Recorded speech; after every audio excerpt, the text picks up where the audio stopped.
My lecture today specifically about technology brain mapping, and then we're gonna brief you on how to read imaging of the brain, and then probably a bit on research. This lecture, I wonder, you want to finish it? You want to do it today, the limbic one, or you want to do it in January? There's one more lecture with me in January about limbic system. So you all can present in January, or you want to present it now? Anyway, who prepare for that limbic one? Limbic anatomy? Anybody? Yeah, doctor. Armani, yeah. Yeah. You prepare for it, yeah? The limbic one. Yeah, okay. You want to present it today, or you want to present it in January? Up to you, doctor. Anything is fine. We are ready lah. You're ready. Okay, so if you present today, finish early today, then you in January, then you're free. So no lecture in January. So my lecture finished today. Yeah. See how? Because today is not going to be long anyway. Neuroanatomy. We start with before going for the method, probably need to go back for revision a bit on function of the brain. So this one, have I talked about this function of the brain before? No. No, right? Okay, so this my first lecture today. I wish that everybody here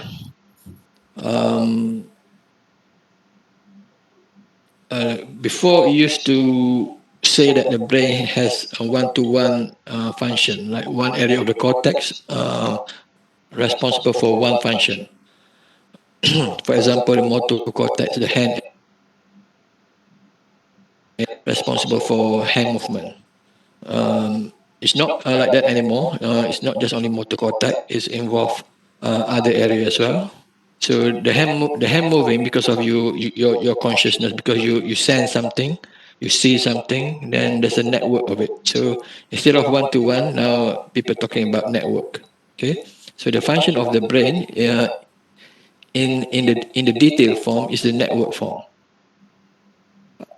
Okay. So as you can see in the literature, many research on brain networks.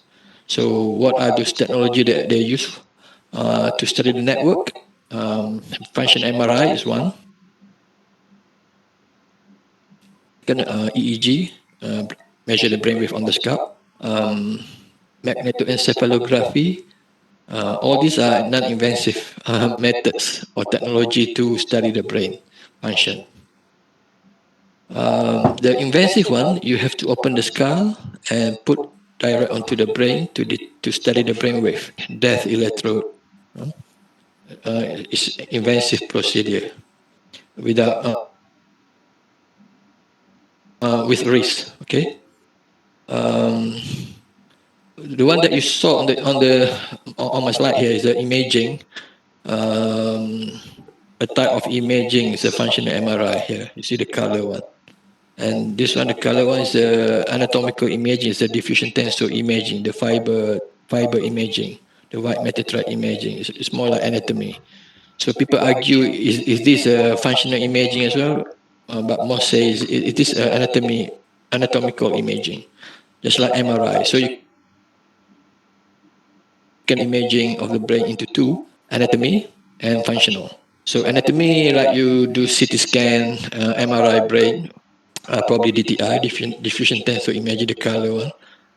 All these are study the anatomy, but the function, the second one, the function is a functional MRI. Functional MRI fused with the EEG, functional MRI with magnetoencephalography, PET scan, positron emission tomography. All these are functional imaging. Okay.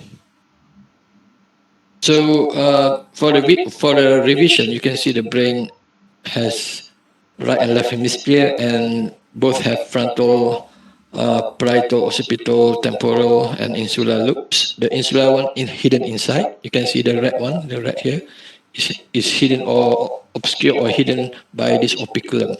The frontal operculum, the temporal operculum, maybe a bit of parietal operculum, but more like frontal operculum cover the insula, a bit just parietal here. So the insula lobe lie deep inside, okay, lie deep inside. This function, the anatomy, you know the anatomy, the frontal lobe from here to there, to the central sulcus, the temporal lobe here, from here to this area here, all these are anatomy, but the function, it's not straightforward like that.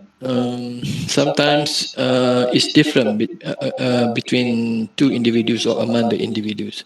So one individual has motor stimulation for the hand area here, another one may be more medial, or probably more lateral, or probably more anterior. So it cannot be same one person to another. Okay, so that's why we need to do mapping for each individual. So in the study, in the research, normally you take the average of the of a group, of your study group. So if you just only one study one person, then just only one case report like writing in the journal like literature, like just only case report. If you study a group of people, then you have to take the average. The obvious reason, of course, the one I say just now, explained to you, one person and with another is not the same. It varies a lot. So what's the function of the frontal lobe? The frontal lobe, what are the function? They are to do with a higher mental function. Okay, we discussed before about the prefrontal lobe, premotor area, the motor cortex. The prefrontal lobe is the one that interesting. Probably for you as a psychologist or cognitive neuropsychology, the prefrontal cortex, the prefrontal lobe, which can be divided further into medial and lateral or dorsal. So ventral, inferior, the dorsal one, the uppermost. The medial going to the midline, the lateral away from the midline. So the prefrontal lobe is an interesting area because I think they have connection with the limbic system, with the emotion system. So especially the ventral and medial. Okay, the inferior and the medial one. So these functions are known as higher mental function, which consists of very broad term thought, planning, judgment. So that's why if you inject the frontal lobe, and your what you call it, your planning, your judgment becoming inaccurate. Okay. One thing about the prefrontal cortex, because it's so common, commonly happen here in Malaysia because of the head injury. Interesting to study this area, the prefrontal cortex. And when you study, when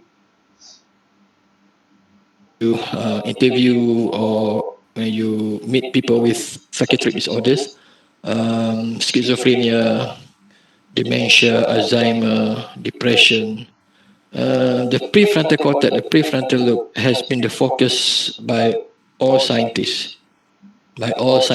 Okay. So it seems that the prefrontal cortex, the prefrontal lobe, play a big role in psychiatric disorders. Not to say it is only frontal lobe, but as I said, it's a network. So the prefrontal cortex, the prefrontal lobe, has a network or connection with other limbic structure, form the psychiatric network. Okay, or some people call it emotion network. Obviously, the frontal lobe not only consists of that prefrontal cortex. As I said, premotor area for movement, and then for the proper movement, it's a motor cortex. Okay, for the parietal lobe, sensory area, and then sensory area. The word association area is a very interesting, very important. So you have primary association area and you have secondary association area. Some books say just only primary association area, but in detail, more detailed book, they have primary and secondary association area.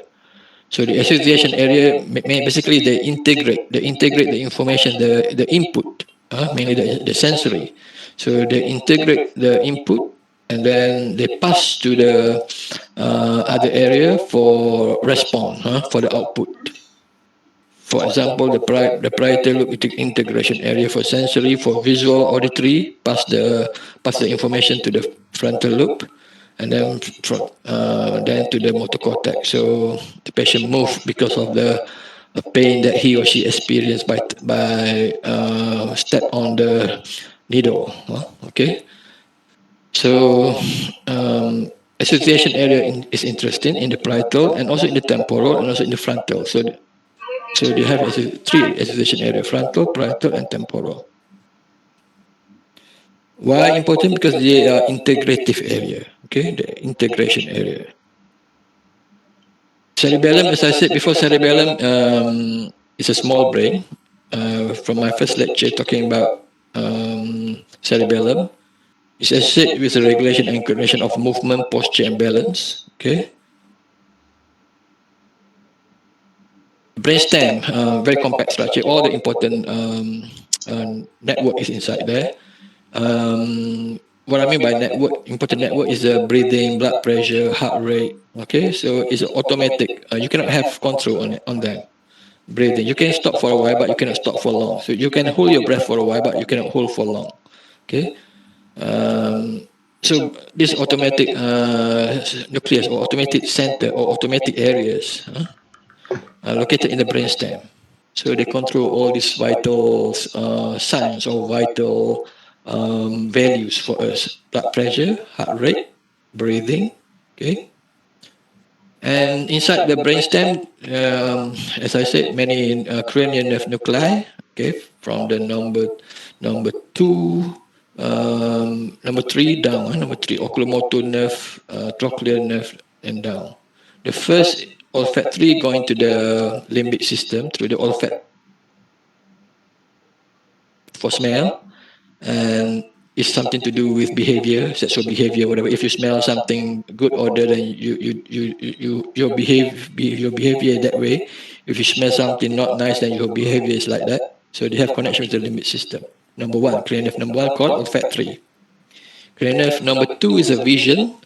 Vision is going through the globes, the eyes, and from there the information, the visual information, pass through the optic tract, optic chiasma, and optic nerve, optic chiasma, and optic tract, and then going to the optic radiation to the occipital cortex. Okay, so it doesn't going through the brainstem, but it has fibers sent down to the brainstem. Okay, so it passes through the thalamus, medial geniculate body. So number three and below, all those nuclei in the brainstem. Okay. Number three, four, and six to do with eye movement. We call it oculomotor, trochlear, and abduction. Okay, your eye move because of this nerve, cranial nerve. Number five to do with of your face sensation, trigeminal, and also for your jaw movement, your mastication, your chewing movement because of number five, motor, and number seven for facial expression. Okay, number eight for vestibulocochlear for balance and also for hearing. Number nine for your throat, control your reflex inside the throat, swallowing. 10 also for swallowing and also for voicing, saying, speech, not speech, speaking. And 11 for for neck movement, the 11, the accessory, the cranial accessory nerve supply the neck muscle for neck movement, for shrugging the shoulder, and number 12 for tongue movement, hypoglossal nerve. So all this inside the brainstem.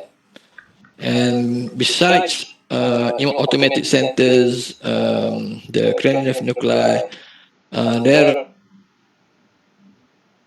are other things as well. The highway up and down fibers, the descending fibers and ascending fibers, cortical spinal tract and the spinal cortical tract. From below up, send the sensation that, and the up down send response down to your limbs or to your bowel and bladder and so on. Okay, beside that, there's a we call it reticular system. The reticular system, a mosaic-like system, is very complex. So one area have certain nucleus and to do with certain chemoreceptors, no adrenergic, cholinergic areas inside the brainstem. Okay, you know this sulcus gyrus. So if you flatten it out, it's like one football field, the surface area of the brain. The white matter, white matter to do with a highway. The action potential propagate through the highway, through the nerve. Okay. The grey matter mostly consists of the cell bodies. The cell bodies. So if you put the needle inside the grey matters, because they are mainly cell bodied, so you have wave-like, more like wave-like, very obvious wave-like. If you put inside the white matters, the white matter is like propagating wave, so the wave is not like as big as the grey matters. Okay. This the grey matter consists of bodies and mainly bodies of neurons. So they are on the surface here, and also the deep nuclei, the globus pallidus, thalamus, hypothalamus, and so on. This one for revision, you know, the cortex has 6 layers: molecular, extragranular, extrapyramidal, internagranular, internal pyramidal. Okay, 6 layers. People used to say another one, thalamus, as a 7 layer. Okay, this is the function you can read on your own. What are those? What are the function for the temporal lobe, parietal lobe? I skipped that one, right? So this one, the function of the frontal lobe.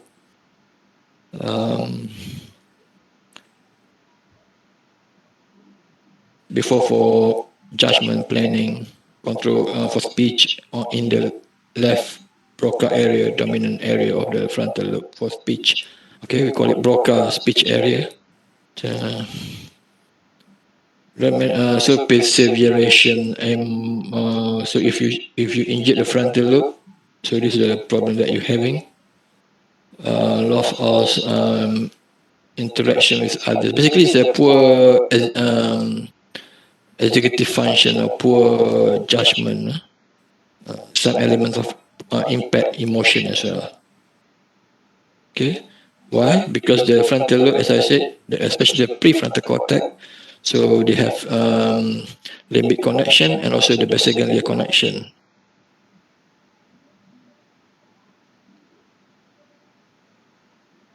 Okay, so a revision talking about the Broca area and the Wernicke speech area. There's a fibers called arcuate fasciculus connect between those two fibers. This one, this fiber is responsible for speech, for speech. So the Wernicke area able to understand, and from there it proceeds, and then you say or express yourself. So this receptive is an expressive area. So if you inject the Wernicke area, the grammar is there. You can speak in full grammar, in full sentence, but the meaning is lost. The frontal lobe to do with the grammar, So if you inject the frontal lobe, the grammar out, so you cannot speak in full sentence. So you lack vocabularies, and because of that, you tend to say in words or sounds only. So impact grammar. So the person cannot connect the two words, cannot connect the three four words. So the grammar is out. The cerebral cortex for parietal lobe. Okay, what are those functions? As I said before, they have visual attention, touch, sensation, for reading, or for calculation, in the left side, dominant side. Okay, Wernicke for speech. Um, the speech processing is going there from Broca, and then go to the motor cortex. So parietal lobe, if you injure it, so some people call Gusman syndrome, where you have impairment in reading and calculating, and impact in terms of distinguishing between left and right.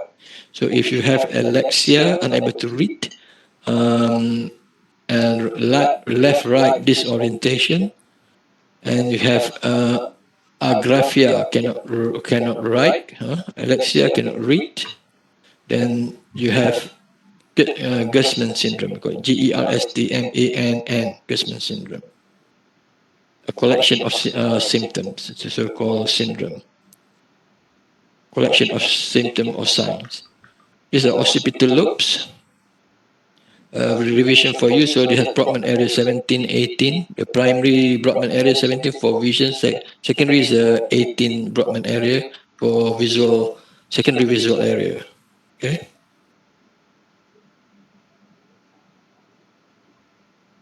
So if you inject that cortex, you have visual cut, or hemianopia, or we call it a type of visual field defect. The temporal lobes, revision for you. So there's a hearing area at this region. Broadman area 41, 42. 41 primary auditory area and 42 secondary auditory area. So for the vision at the back here, you have 17, 18 for vision. So primary and secondary visual area. Okay. And what are the functions of the temporal lobe? Memory. Why? Because hippocampus amygdala is located inside the temporal lobe, but it is located in the medius aspect of the temporal lobe, as part of the limbic structure, limbic system. Inside the temporal lobe also there's a fibers for vision. The fibers looping over from the optic radiation is looping. Some fibers looping over inside the temporal lobe, looping over the temporal horn. Okay, so that's why some patient who had surgery in the temporal lobe, he or she might have visual impairment, and especially the upper field cut. So you call it pie in the sky. So like patient cannot see the upper right aspect of the vision. We call it pie in the sky. Okay, we touch on the hippocampus, got CA1, CA2, CA3, CA4 areas, dentate gyrus, subiculum, and so on. So what problem you see, patient with the temporal lesion? The right side is more like space and face recognition. If you injure the right side, then you have difficulty to locate the space. So if you ask the patient to go to the toilet, he or she cannot find the toilet. If you ask somebody to go there, he or she cannot go there. Space, impact space. And face recognition. On the right side again, if you injure the right side, right temporal lobe, so the familiar face become unfamiliar.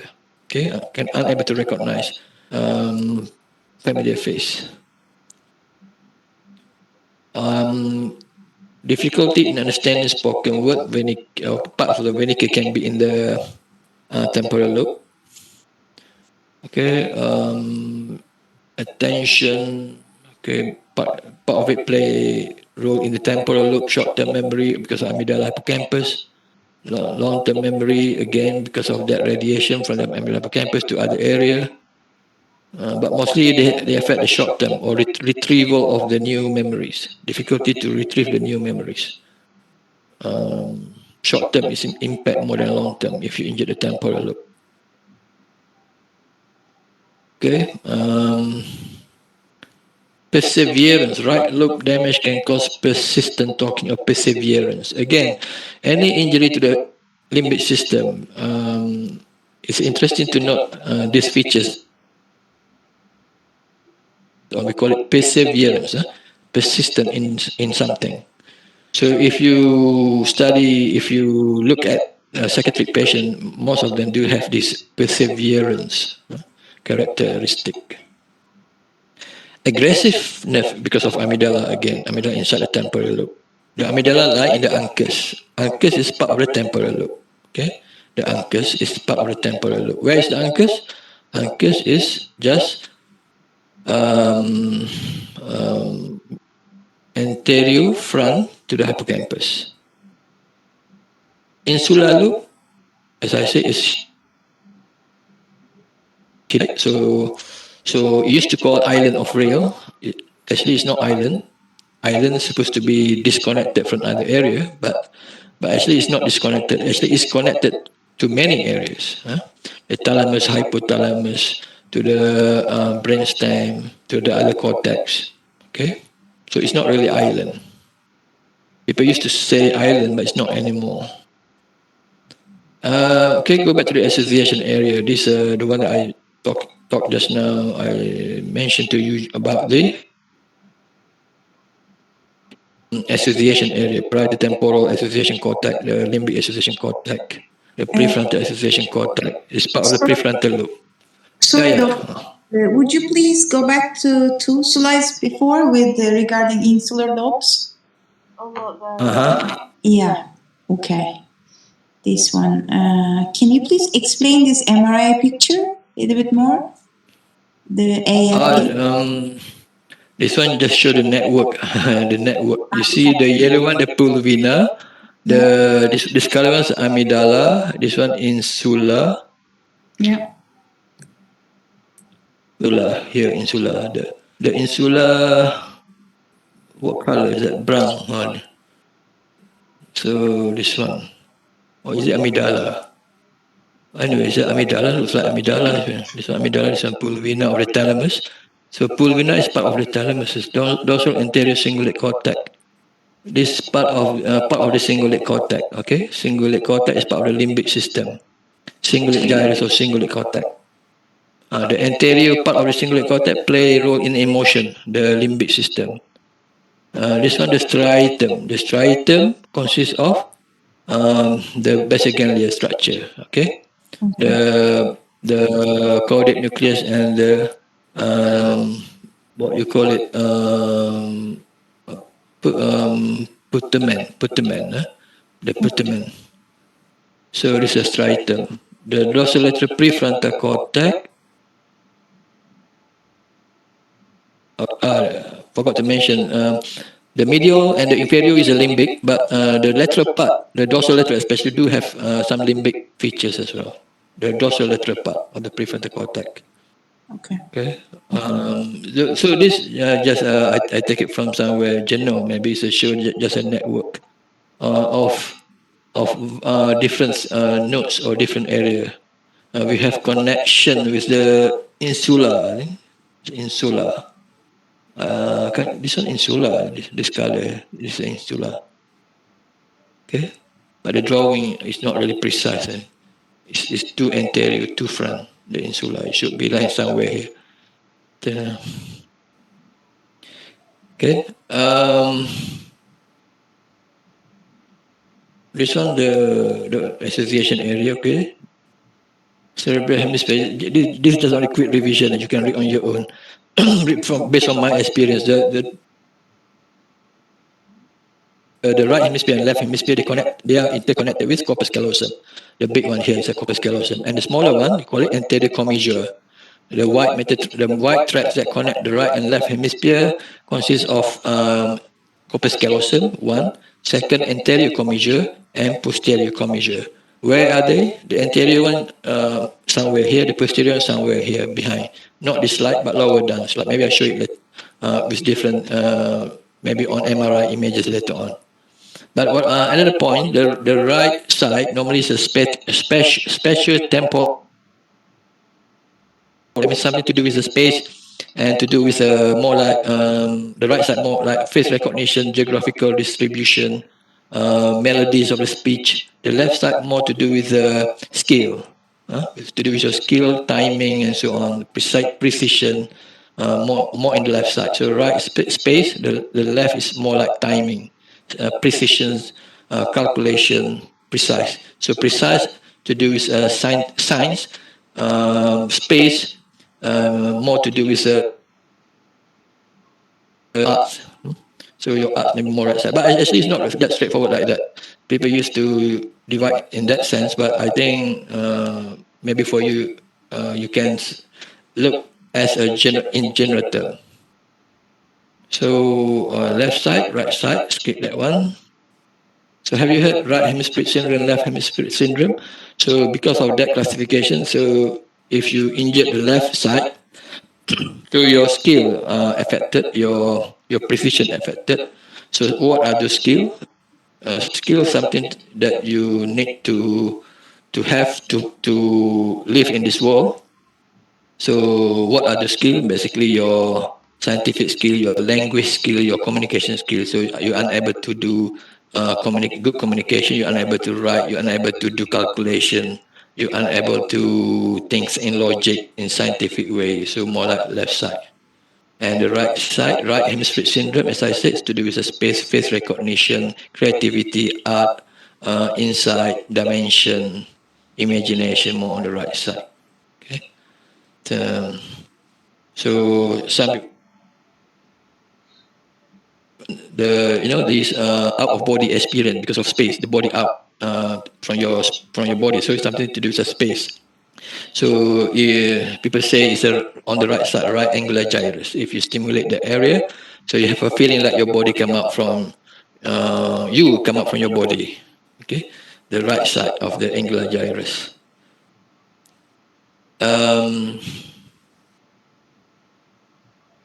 Why is that? Wait, hold on.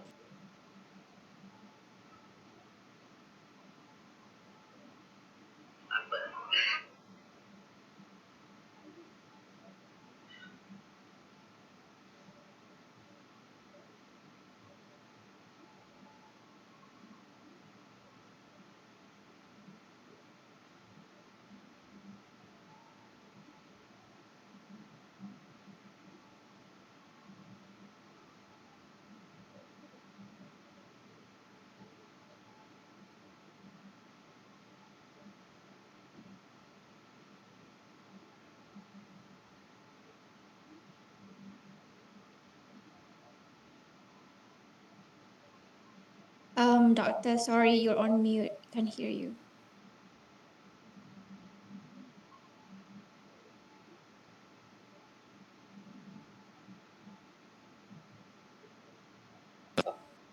Oh yeah, I'm mute. Sorry. So now can you hear me? There, thank you so Hello. much, Prof. Better. Thank you so much, Prof. Okay.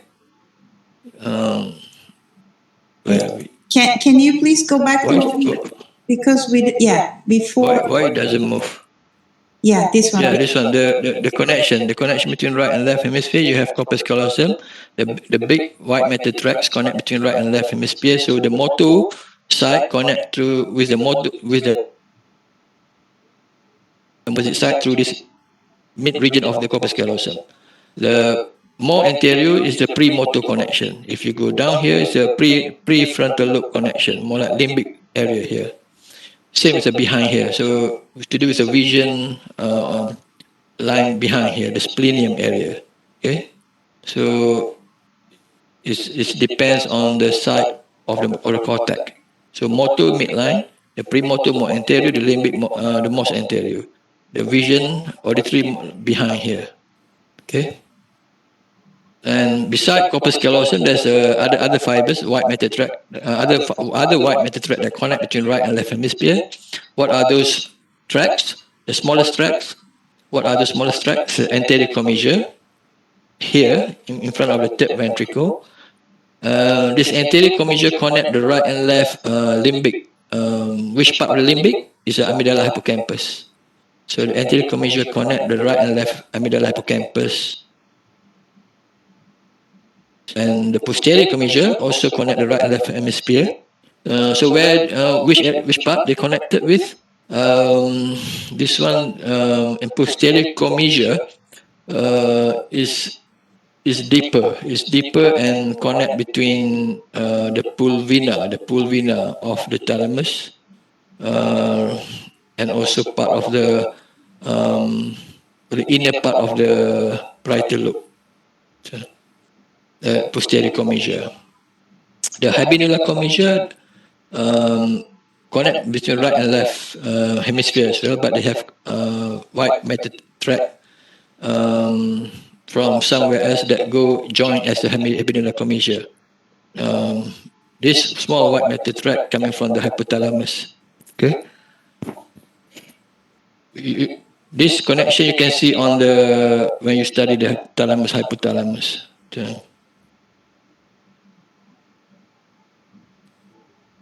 Okay, this is the brainstem.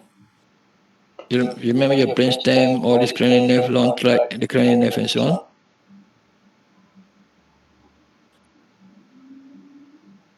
Brainstem nuclei. What are the problems that you having if you injure the brainstem?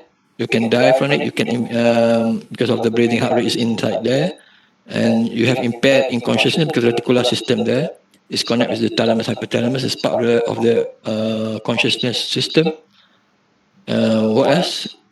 Many. You have impairment in abilities to sleep, balancing, swallowing, vertigo. You have difficulty in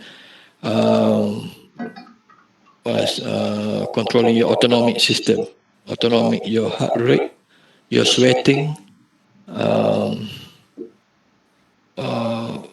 You can see here if you injure the 12, you cannot swallow, you cannot move your tongue properly. If you injure 7, your face becoming weak. One side of the face have weakness on one side of the face. If you 5 trigeminal, then you have abnormal sensation on your face. Okay. If you injure number 3 or number 4, your eyes becoming deviated, so you cannot see properly. Your one of your eyes injured, so your vision is not binocular anymore, it's becoming monocular vision, so you cannot appreciate in depth, you can appreciate the 3D physical object. The cerebellum, okay, mentioned it already before, balance, equilibrium, coordination. If you injure the cerebellum, then you have inability to walk, inability to reach object, tremors, dizziness, even speech, because it has connection with the basal ganglia to coordinate the tongue, the pharynx movement. So you have impairment in speech or speak. Limbic system. What happens if you injure the limbic system? Memory, of course. Behavior, of course. What else? Memory, beside memory, behavior, emotion, yes. All these part of the higher mental function. So what are those limbic systems? It's a revision for you. So it's a guys going to present, your colleague going to present. It's a part of the pape circuit, and some people call it emotion circuit. Some people call it behavior circuit or system, emotion system. So the limbic has been defined as pape circuit, which consists of part of the thalamus, hypothalamus, amygdala hippocampus, part of the pituitary gland, pineal gland, part of the cingulate gyrus. But lately, about 10, 20 years, scientists from Germany include the limbic system, include the brainstem, part of the brainstem into the limbic system. and later on expand further. The limbic system should also include the prefrontal lobe. Okay, the prefrontal lobe. So in summary, you can say the puppet circuit or the limbic system consists of the old puppet definition, puppet circuit, and also part of the brainstem, and also the prefrontal cortex, prefrontal lobe. So it's becoming wider and wider. But it's very interesting a system for you all to study in depth because it's much related to your specialty. Thalamus, hypothalamus, as you know, they have many different nuclei inside the thalamus. They are relay station. One fiber go inside the thalamus, and then another fiber come out from the thalamus. So it's a relay station, a stopping station. So what are those nuclei? You have ventral anterior, ventral lateral, ventral posterior lateral, VPL, VPM.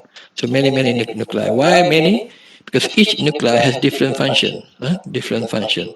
So all this has been arranged, has been systematically arranged. Why it doesn't move? Wait. Okay.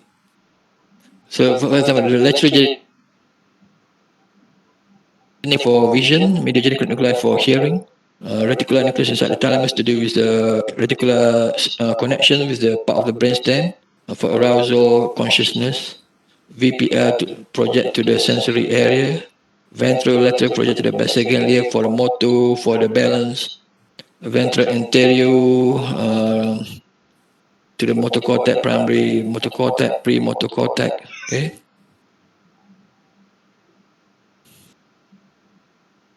So these are the features of the nuclei. So you have VA, VLP, what was it? Ventral lateral anterior, ventral posterior lateral, ventral posterior medial. It's a small nuclei. Left thalamus, right thalamus. Always have two. So this the electrode put inside the thalamus for patient with tremor. There's a persistent tremor inside the hand. So the patient been treated with the stimulation of the nuclei responsible for the tremor. So once we give the energy, the electric inside there, the tremor stop. Same as the hypothalamus, it has nuclei, many nuclei inside. So each nuclei has certain specific function. Okay. Hypothalamus, part of the major system endocrine, part of the major endocrine system. Hypothalamus is also part of the major limbic system. Remember, and hypothalamus is a part of the major autonomic nervous system. So if you can remember these three, I think good enough. Hypothalamus is part of the major for autonomic, for endocrine, for limbic. Okay. So in detail, inside the hypothalamus, there's a nuclei responsible for temperature control, for your hunger. When you're feeling hunger, then you want to eat. So that's why certain people who has obesity, the electrode being put inside the hypothalamus, the feeling of wanting to eat, always to eat, hunger center. So they modify the hunger nucleus. So try to reduce the habit of eating. Temperature control inside the hypothalamus as well. So if you are during the cold weather, freezing, then your body respond by increasing the shivering and so on. There's a reflex to increase the temperature. So where that reflex coming from? From the hypothalamus. Okay. So if you inject the hypothalamus, you can have impairment in temperature control. So your body temperature becomes haywire. Okay, your brain temperature also is not normal. Then because of that, it gives effect to other function as well. So what are the nuclei inside the hypothalamus? You got lateral hypothalamic nuclei, medial hypothalamic nuclei. This one satiety center and hunger center. Always have two. Okay, so this the one with obese problem, they impact in satiety center. They always want to eat. The hunger becoming positive. Always want to eat. As I said, thalamus, hypothalamus play a big role in limbic system. They have connection with the amygdala hippocampus. Okay, revision for basic ganglia. Basic ganglia, striatum, caudate nucleus, and putamen here. It's a globus pallidus here. So you have two globus pallidus. GPI, globus pallidus internus, globus pallidus externus, and you have putamen. Okay, so putamen plus the caudate nucleus, we call it striatum. This one plus this one, we call it striatum. So the dorsal striatum is this one, the putamen part of the caudate and part of the putamen. The ventral striatum is the one below here. You actually got nucleus accumbens. No picture here. Got nucleus accumbens below here. Okay. Same as the pallidum. Got ventral pallidum and dorsal pallidum. The term lentiform nucleus is consists of putamen plus globus pallidus. So the putamen plus globus pallidus, known as lentiform nucleus. This whole thing called lentiform nucleus. Okay. What are the structure next to the putamen? Okay. What are the structure there? I show it later on. You see the picture here, very nice. Shape. Caudate nucleus, and it has a tail which connects with the amygdala. So this we call it infinity shape. This shape is an infinity shape. The structure next to the globus pallidus and putamen. So you can see here is a external. The white one is an external capsule. There's a white metal tract. There's another white metal tract. It's an extreme capsule. So this one is an internal capsule. The boomerang-like, the L-like shape is the internal capsule. You have anterior limb, and you have genu, and you have posterior limb. The posterior limb, where's the corticospinal tract, where's the spinal cortical tract, the one that going down and going up, and genu to do with the tract that connect to your cranial nerve, and the anterior limb, the fibers that going to the prefrontal lobe, the prefrontal lobe. So the anterior limb is more to do with the behavior or limbic part. Connection. The anterior limb or of the internal capsule to do with the limbic system. So you have internal capsule. Here is external capsule. The external capsule. And beyond or more outer to it, you have extreme capsule. In between, there's a grey matter here called claustrum. So what's the function of the claustrum? Still under study. Some people say it's something to do with the speech, something to do with the motor as well. So very small grey matter area, a line of grey matter area here. So not really known what's the function. And beyond the extreme capsule, you see there's an insular cortex, the grey matter here called insular cortex. It's hidden by the operculum. As I said before, it's hidden underneath the operculum. So we call the insular cortex. Okay, thalamus, right and left thalamus. This caudate nucleus. This part of this part of the corpus callosum, commissure fornix. The commissure fornix connect between the right and left fornix.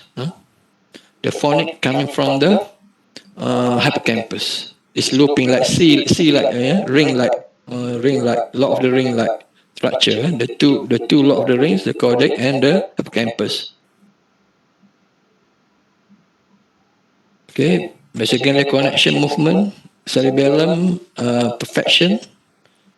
Mentioned to you before, basically more to do with like initiation, and cerebellum to do like with accuracy, perfection of the movement. But not only that, they have many other functions, speech and blah blah. Okay.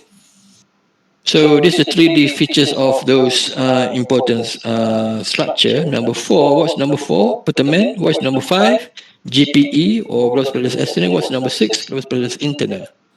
What number 1 is an internal capsule. Okay, number 1 in internal capsule. So number 3, what's number 3? Number 3 is thalamus. Number 2, what's number 2 is zona incerta. Zona incerta, zona incerta. You need to read what is zona incerta. Something white matter tracks, the track connect. That's number 7. Subthalamic nucleus with the thalamus. What's number 8 is a substantia nigra. It's a substantia nigra. Number 7 is a subthalamic nucleus.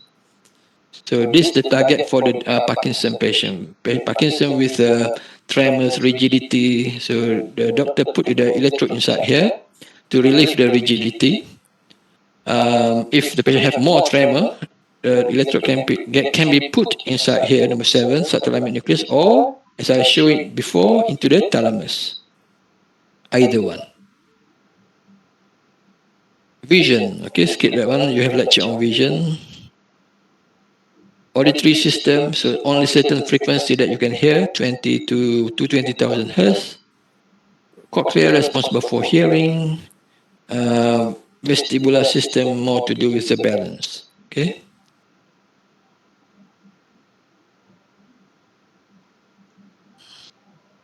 Taste. Okay, the tongue has bitter, sour, sweet. So the tongue anatomy has this different distribution for of taste. So where do they go to? They go into the nucleus inside the brainstem for 9 and 10. Nucleus ambiguous 9, and somewhere here dorsal nucleus of 10 as well.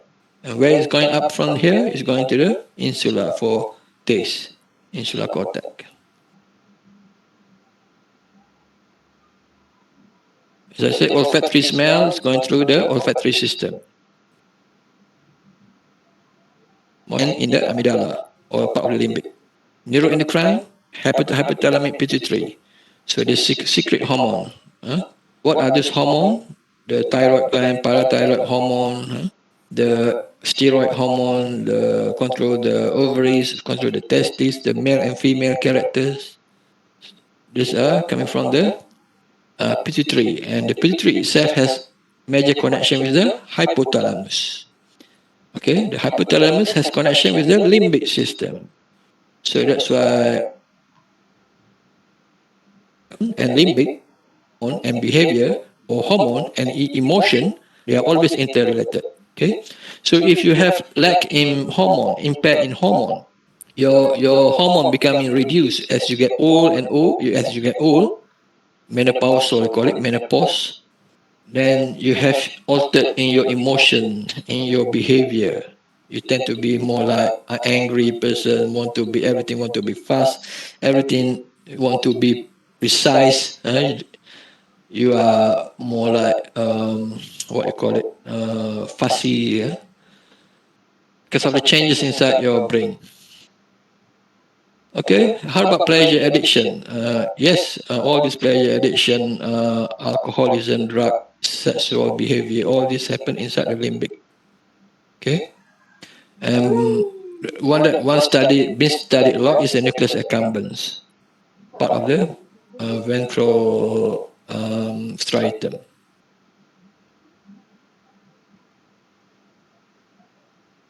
The cord probably not really important for you. It's just only track that going up and down and to be distributed to the limbs, upper limb, lower limbs, and to the trunks. Okay, that's the summary. So we as scientists, we as a doctor, we as a neurosurgeon, so we know the basics anatomy, then we want to localize the function. Where is that function? Okay. So why we want to localize it? Because of our work. If we want to remove something, then we have to know whether it's lie close to the functional area of the brain or not. For example, here the picture here, we stimulate the area here because the tumor is lying below. So once we want to remove the tumor, probably we need to spare the one that has major or very important function. If you remove the tumor here, but you are too you suck this area here, then from your stimulation, it turned out to be very important area. Then it turned out patient at the end becoming having problem. At the end of your surgery, patient having problem, having complication. Okay. This is a summary for the part of the brain that been published in the literature. Which part of the brain and what are their effects on stimulation? So if you stimulate the left insula, that's the response. If you stimulate the left inferior frontal gyrus, that's the response. If you stimulate the right angular gyrus, that's the response. Okay, this is the summary of it. You can read. You want my presentation? Been probably I convert to PDF and send through your WhatsApp group or what? Yes, please. Yes, Prof. We need the Or should I email to one of you? Prof, you can email Probably me. you can WhatsApp me your email address. Okay. Then you can I email to you. Then you can give to your colleague. Yes, sure. Thank you, Prof. So after this, maybe you WhatsApp direct to me your email address. Okay. And Prof, could you also send the presentation slides format along with the PDF format, please? Oh, you mean the PowerPoint? Yeah, PowerPoint format. PowerPoint format email. So probably I think should be okay. The memory just only kilobyte, so should be able to send through the email. Okay. If too big file, then probably I convert to PDF. See how? Okay, sure. Thank you.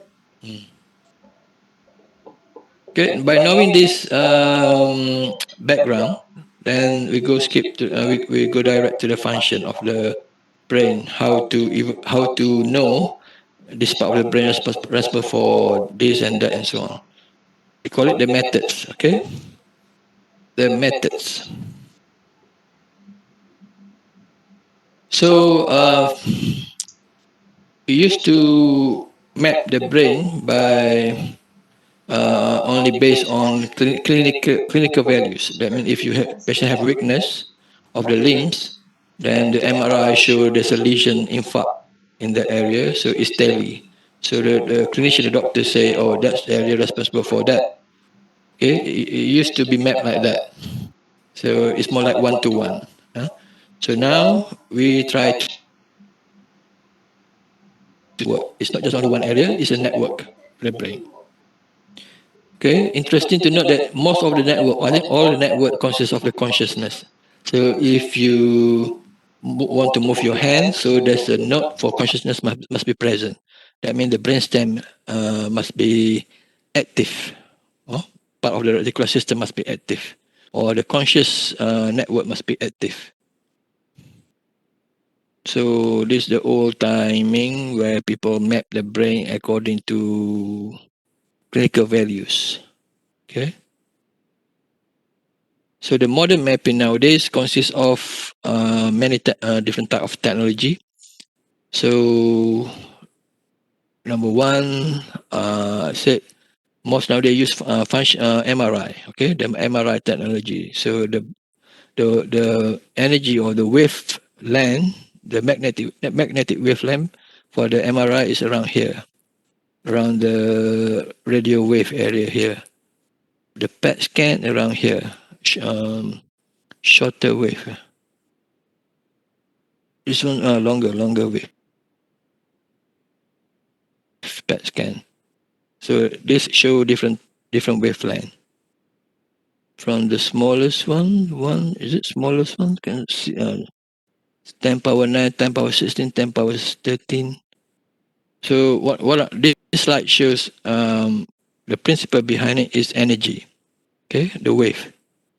So the wave or energy up and down is energy being converted into color spectrum. Okay, then you can know what changes in the energy happen inside the brain. Mostly they convert into color spectrum. Okay. So the mapping of the brain can be done by using this technique. Okay. But the commonest, the in our center, functional MRI, DTI, MRS, DTI called diffusion tensor imaging, MRS called magnetic resonance spectroscopy. This one confocal fluorescent microscopy also available. This one MEG is not working. We do have that, but it's not, the machine is not working now.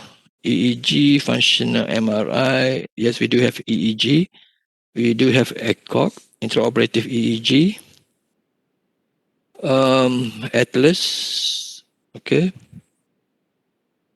And then this software. Nowadays, you can download the software for analysis of the energy, analysis of the wave, analysis of the signal, freely through the internet. So you can download the software through the internet.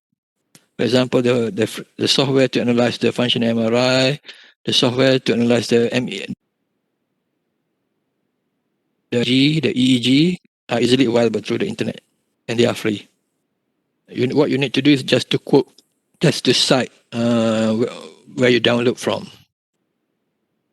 The confocal fluorescent microscopy, very quick, is the technology of studying the cell in color form, and you can video it because the cells are alive, so they're actually moving. They are moving. The cells are moving. It's not static. So if you fix with something, then the cell becoming static. But if you video it as alive, you not fix the cell, you haven't fixed yet, then you can see actually the cell is moving, alive. Other technique, basically they study the brain, mostly done on animal. Animal, and study the brain, look for the energy changes or spectrum changes. One of them is called optical imaging. Okay, use the light scattering or oxygen oscillometry technique. So they give a light, and from there they reflect the light. The reflected light will be collected, and from there they analyze the light energy. This again same thing. Optogenetics is relatively new, but we don't have this. It's a biological technique. Again, use the principle of light. Basically, what they do, they genetically modify the sensitive ion channel inside the brain by using the light. Okay, so you can study the ion channel inside the brain cell. This is a very advanced technique.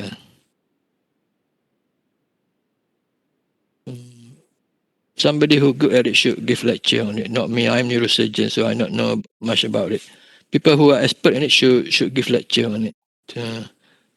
So you cannot depend on me on this because I don't have experience on this. But basically, what I can tell is use the principle of light. Okay.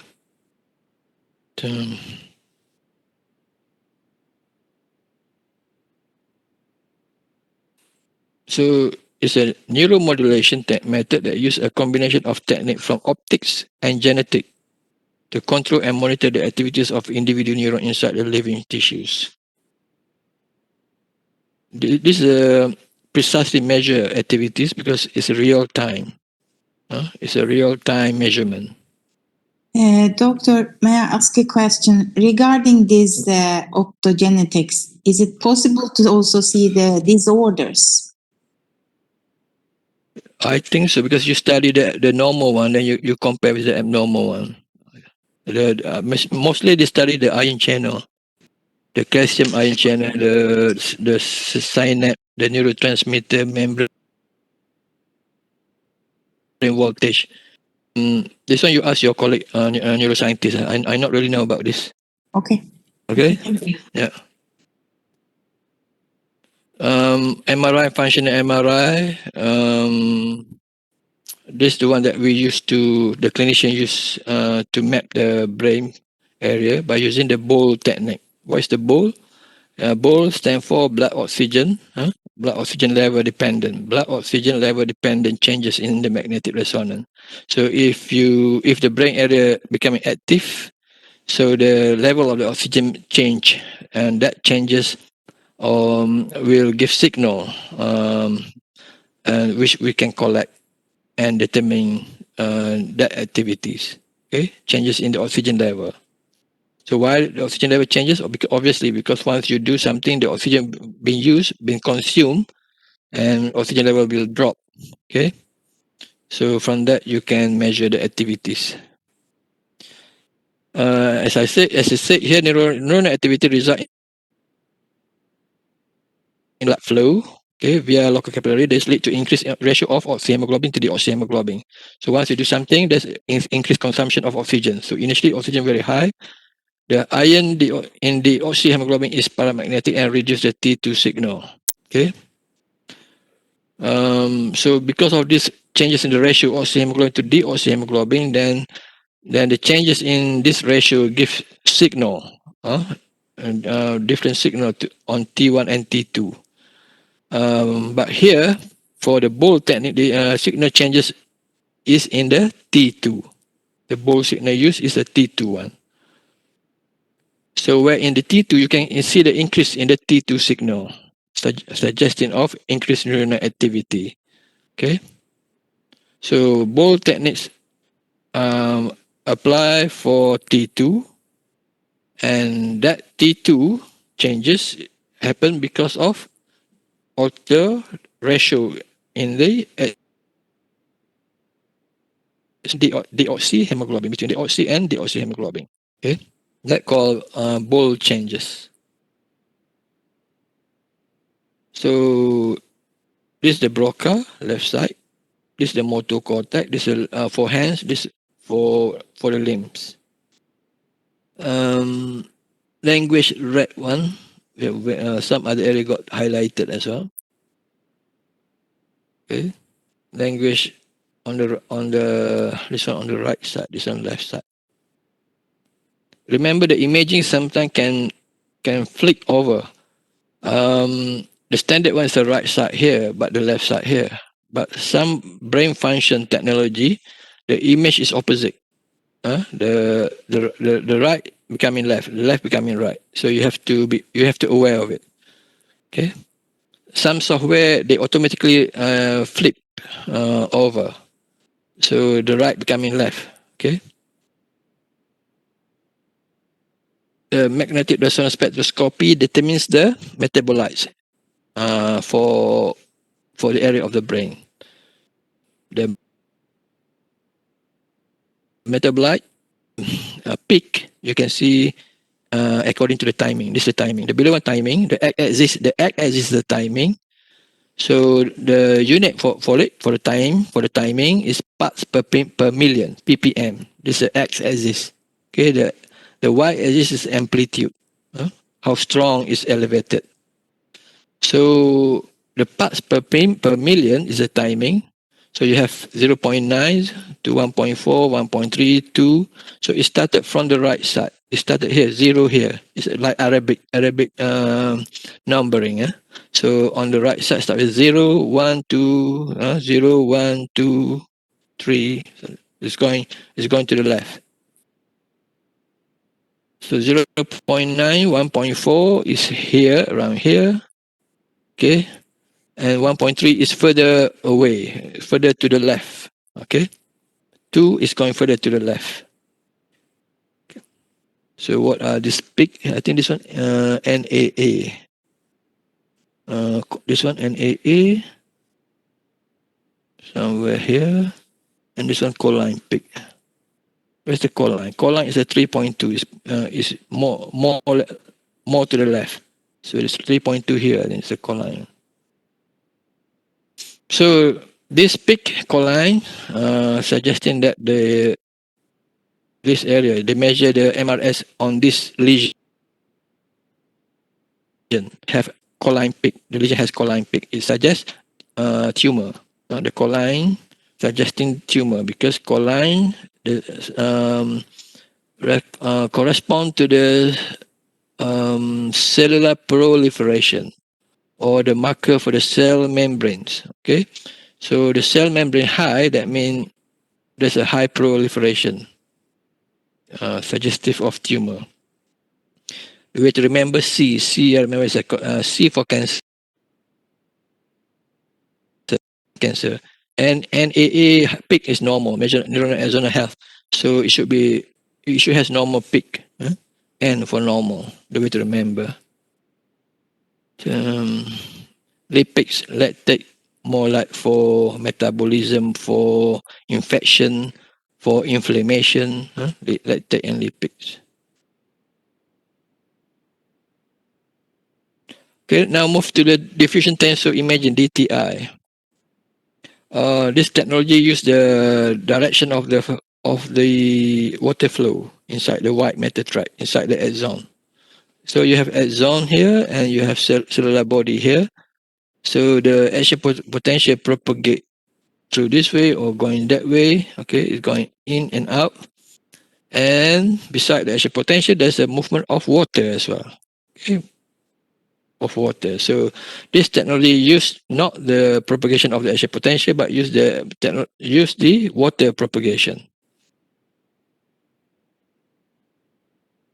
Because the white matter tract has more water. Okay, the contents of the white matters are mostly water. And remember, brain itself 70% water, 30% solid. Then from that 30%, 70% fat, and 30% are the rest, not fat, amino acid, proteins. Okay, so you see, there's too much water and too much fat. So that's why brain can float, can bending, can be in microgravity, because they have this mushy characteristic, water and fat. So the direction of the water movement, according to the scientists, computer scientists, they call it direction of anisotropy of water. So you can see this here, X and Y and Z. So this shows the vectors, and from that vector they can determine the direction of the water movement. So this has been applied to the metric. This is a metric. So you have 3 times 3 metric, 3 times 3 metric, 3 times 3 metric. From that 3 times 3 metric, you can know the vectors where it's going to. It's more like mathematical computer. So they study this and they come up with the formula algorithm based on water movement. Okay. So what are the measurements that you can use in DTI? The common measurement you can use is a fractional anisotropy FA. If you come across in the literature, in the journal, they say fractional anisotropy FA. So it ranges from 0 to 1. 0 to 1, okay? 1 fully maximum, 0 nothing, no movement of water at all. Okay? So normally the normal one varies, but the bad one is going to 0 is actually bad, dysfunctional. It's going to 1, maximum is the best. But most, I think in normal one around 0.6, 0.7, 0.8. If it varies, it can be 0.5. You have to compare before or after intervention, before having disease, after having disease. So there's no fixed normal values. The movement of water will determine the direction of the white matter tracts. But one thing they cannot still solve the direction is whether it's going up or it's going downward. Okay, they know the direction whether it's up, whether it's a vertical direction, but they still don't know whether it's going up or still down. It can be either one. Same with the movement that going to the front and going to the back, anterior posterior movement. So whether it's going to the front or just it's going to the back. So still don't know whether it's going to the front or it's going to the back. What can say now is anterior posterior movement. So the colors has been used to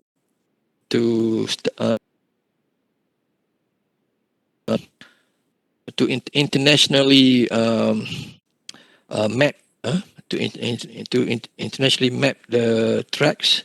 So the color has been used so that all scientists in the world can talk in the same language. Okay. So they agree that the RGB system, the red, green, blue system, should be used.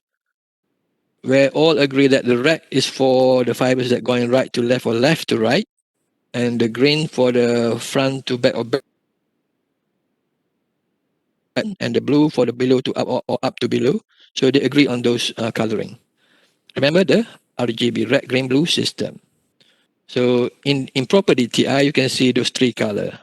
How about the color line in between? Like in between red. It's not really red, but it's slightly red. It's not really blue, but it's slightly blue. So it suggests there's alteration there. There's a disease there. Huh?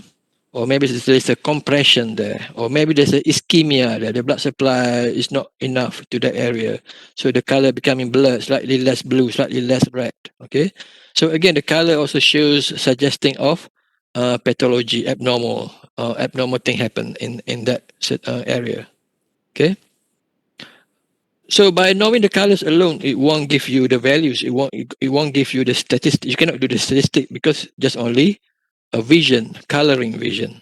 So what values can you get? As I said before, 0 to 1, fractional anisotropy, FA values. So if you measure the area of the highly red area, it come out nearly 1, 0.9 maybe, FA value. Then another area which look like less red in color, if you put the dot for the FA measurement, and it come out maybe 0.3 FA value. So the DTI, see, very clear, nice one. The tumor line here. So the fiber has been spread out, and you can see the clear corticospinal tract or even the spinal cortical tract. Cannot differentiate whether it's going down or it's going up. But anyway, it's a vertical tract. Okay. The green, anterior posterior, the right left or left right. What this fiber here is a corpus callosum. The red one, you see the corpus callosum. So this called tractography because you just see the tract. The MRI brain has been removed. Okay, you remove the brain, but if you have the tract as well as the MRI, it's called fractional anisotropy FA imaging. Okay, but some people use interchangeably DTI, tractography, but basically tractography just only the tract. You can see the tract, only the tract.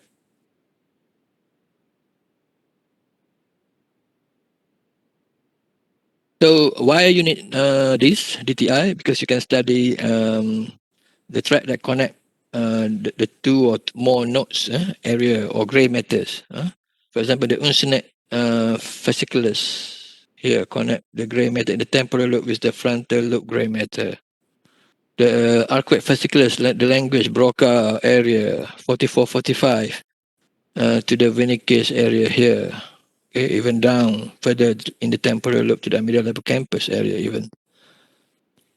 Why amygdala hippocampus? Because these fibers important to retrieve the memory, to retrieve the stored vocabularies. The cingulum inside the cingulate gyrus. This one long tract called inferior frontal occipital fasciculus. The short form for it, you can say IFOF. IFOF. In the congress, in the lecture, people call it IFOF only. So inferior frontal occipital fasciculus, or short form IFOF. LF, the short form for inferior longitudinal fasciculus. SLF, there's another one here. From here going to the frontal lobe, called SLF, superior longitudinal fasciculus. Okay, this one inferior longitudinal fasciculus. This more to do with what, and superior longitudinal fasciculus to do with where. Okay, what is the object? Where is the object? I show you later on what and where. So the vision and the auditory system always has two track, ventral and dorsal, or what track and where track. So they always have two. Okay, next, positron emission tomography PET scan. what is PET scan? PET scan positron emission rate allow visualization and quantification of tissue distribution of positron emitting radio tracer. The word here, radio tracer. So you have to have radio tracer. Where that radio tracer coming from? So radio sensitive charged particle. So you have to have separate room to retrieve, or the company or the vendor have to supply the radio tracer. Here picture in Belgium, they have their own radio tracer room. So they make their own radio tracer. So they can make the chloride radio tracer, they can make the sodium radio tracer, the sodium radioactive particle. Okay, they can make the glucose, the particle. Okay. So they can collect the particle here. There's a collection chamber here. Okay. Once they collect the particle, they can inject into the patient through the IV line, venous line. They inject here. Patient pass through physical object like CT scan, MRI scan here. Okay. So this one is a CT scan. So first patient going through under the tunnel here, actually it's a two ring like structure. So the first one is a CT scan. And you see behind here, behind deeper one, is a PET scan. The one behind is a PET scan. So the image come out as CT PET. Okay, you can see the CT image and fused with the PET scan. So you can see the CT brain being fused with the colored or the spectrum like PET scan or the active or hypoactive area of the brain. So they come up with a fusion image already. So this angle you can see actually two, one front, one behind. Okay. And this room, there's a principle of physics room. There's a cyclotron machine inside to produce the particle. Okay. So this is the CT pack. You have the CT features of the body. This one not just only brain. They scan the CT scan the whole body, torso, including the trunk, the neck, and the face and the skull. So they know there's a abnormal area in the left side, hyperactive red color one. Okay, there's a lesion there. Okay, MEG or magnetoencephalography is a non-invasive method to measure the brainwave. It is superior than the EEG because it's more electrode, 500 two electrode sensors. Some going up to 502, some 306 sensor, more sensor. It is lack of artifacts, noise, because being built in special room, and the sensors or detector, they are superconducting. They are superconducting detector system. Okay, with a device called squid device. So this squid device detect the brainwave. And this squid device must be inside cooling area. So the superconducting sensor technology must be kept inside the very low temperature containers or area below 269 degrees Celsius. So to get that negative 269 degrees Celsius, the liquid that can do this is a helium. Okay. A very advanced technology with a physics behind it. So most technology advanced innovation coming from physics. Physics combined with engineer. It's not really engineering. It's more like physics. So brainwave. Okay, 5 types of brainwave. Just to keep you remember for your remembrance.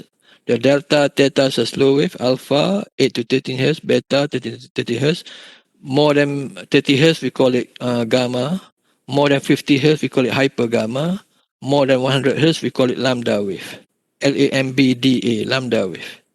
Okay. More than 30 hertz, gamma, more than 50 hertz, hyper gamma, or hyper oscillating wave. So if you are meditating, you do the meditation, your brainwave can go up or your brainwave can go down, either way. So if you are good at hyper oscillating in meditation, but you feel different at higher frequency. If you are good in meditation and your brainwave is going downward, your meditation make your brain wave going downward towards zero, then you feel also you're feeling also different. So it can be either way, up or down, in meditation. So that's why in literature you see some meditation make the brainwave going down, some meditation make the brainwave going up. Why so? Maybe depends on the content of the meditation. I don't know. So this is the image of MEG that we have, and now it's not working. This is the imaging that you see the motor cortex response from the MEG. So you can localize it based on the MEG. Where's the motor cortex? Where's the auditory cortex? Where's the visual cortex, and so on. What is MSI? MSI basically stands for magnetic source imaging. Basically, data or signal that you have from the brainwave here fused with the MRI by having this red dot, as I said just now, the vision area, auditory area, motor cortex area. So this imaging actually known as magnetic source imaging. So the magnetic source has been localized to the MRI images. So we call it MSI. This is the brainwave from the MEG. A patient with a tumor around this area here. Okay. So the motor cortex response is not optimal, it's not normal. MEG also can study the network, the brain network. Okay, so by study looking at the whole brain wave, then you can put the threshold, whether you want to study at certain amplitude or you want to study at higher amplitude, or you want to look at the brain wave with lower amplitude. So all the waves that having that cutoff value will show up here. Okay, and from there you can localize all the area involved. So it's more like network.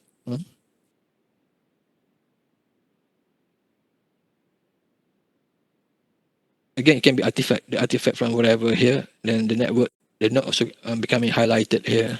Anyway, it's good way. It's good technique to study the brain network.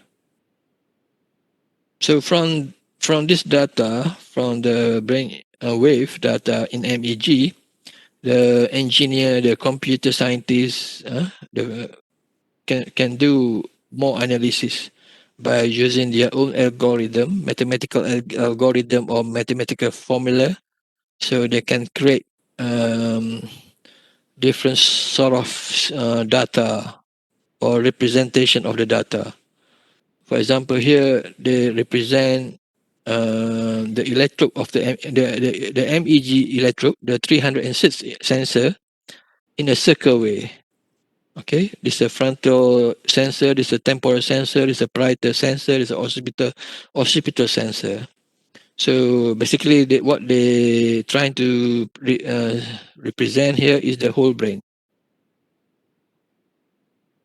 as a ball-like brain. So from there, they can study the network from this area to that area, from this area to that area. So whether it's very thick line or very thin line, okay. Like here, there's no connection on the right side, more connection on the left hemisphere than the right hemisphere. So it's a good way to look at the network, okay.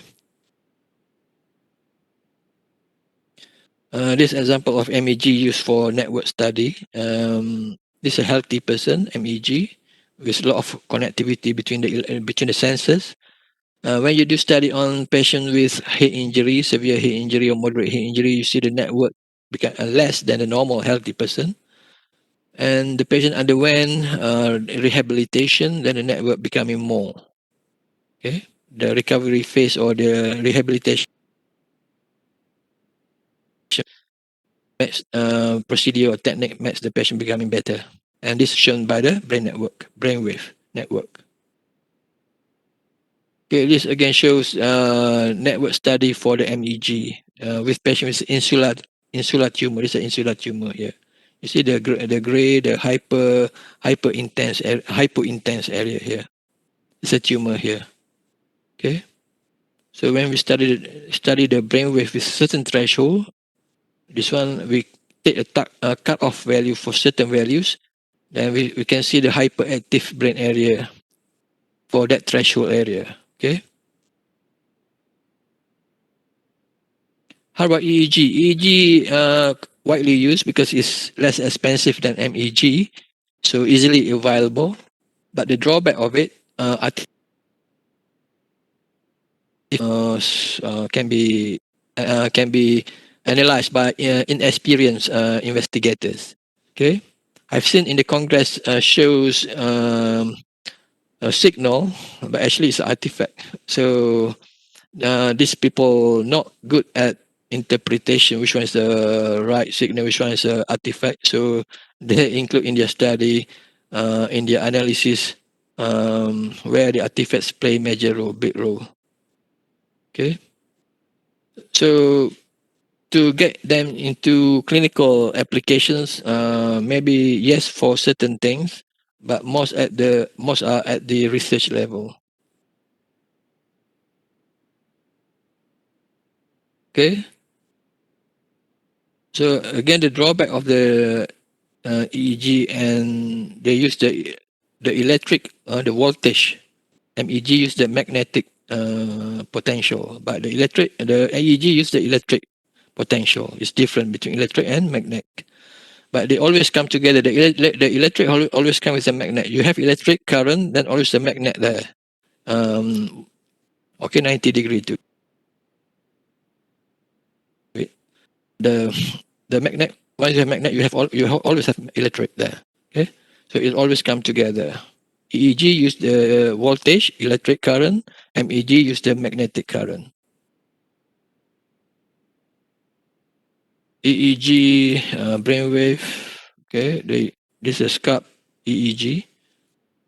Any movement, jaw movement, muscle movement can manifest as evoke response or spike. So you thought it's an epilepsy area, but it's not. It's coming from the jaw movement. Okay.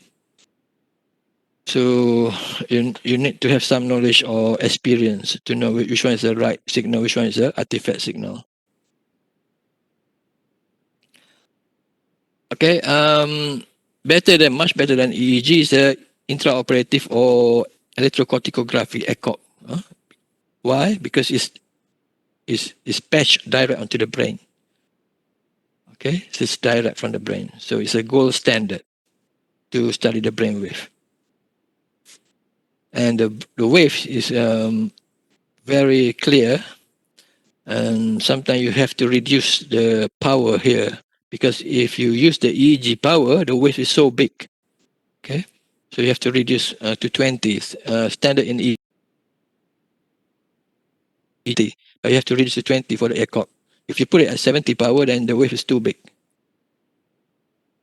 Okay, this ECOG just show you the ECOG, the mapping that we do in surgery. Okay, what other technology that can be used for mapping?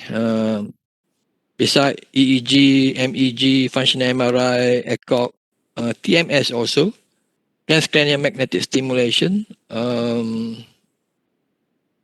You can have this. You can have technology, but the problems, some people don't use it. Some people not interested in it. That's the problem I think in here maybe. Technology, the technology here available, but not many interested in it. So what happened? So just only few cases been done. So at the end of the day, only few learn from it. So sometimes people query whether worthy or not. Buying the technology, but only few doing it. So TMS, transcranial magnetic stimulation, is a good way to rehabilitate the brain area, the injured brain area, by giving the magnetic energy, stimulate injured area by giving the magnetic force. For example, here the brain here injured, okay, because of trauma, head injury. Then you give this coil, the 2 coil light, figure of 8 light. So the energy is concentrated here. So the red dot is the one that we give the energy at onto the brain. So once you give the energy, it come out as a red dot. So this is a method of stimulating the brain non-invasively without need to open the brain. You can stimulate the brain. So by doing this stimulation also, you can see the movement sometimes. You stimulate this motor cortex area. And what happens, you see sometimes the opposite hand move. So you know, or you map the area, stimulated area is the motor cortex, the hand area of the motor cortex. Okay.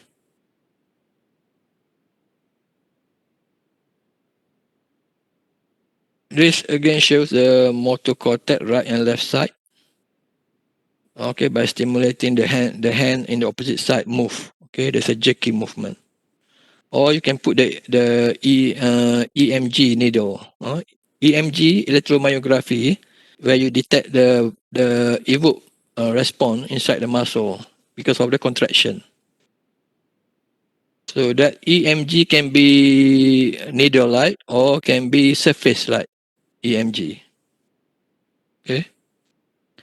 So what I mean by needle EMG is the one that you prick. You prick. You prick inside the muscle. Stop for a while.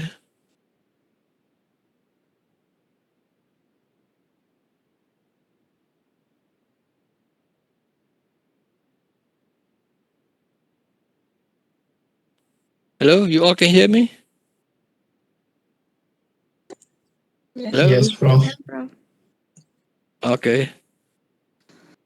It's too advanced for you. At least I give lecture for you lah. At least if you do some reading, then you know a bit. What's DTI? What is MEG? What is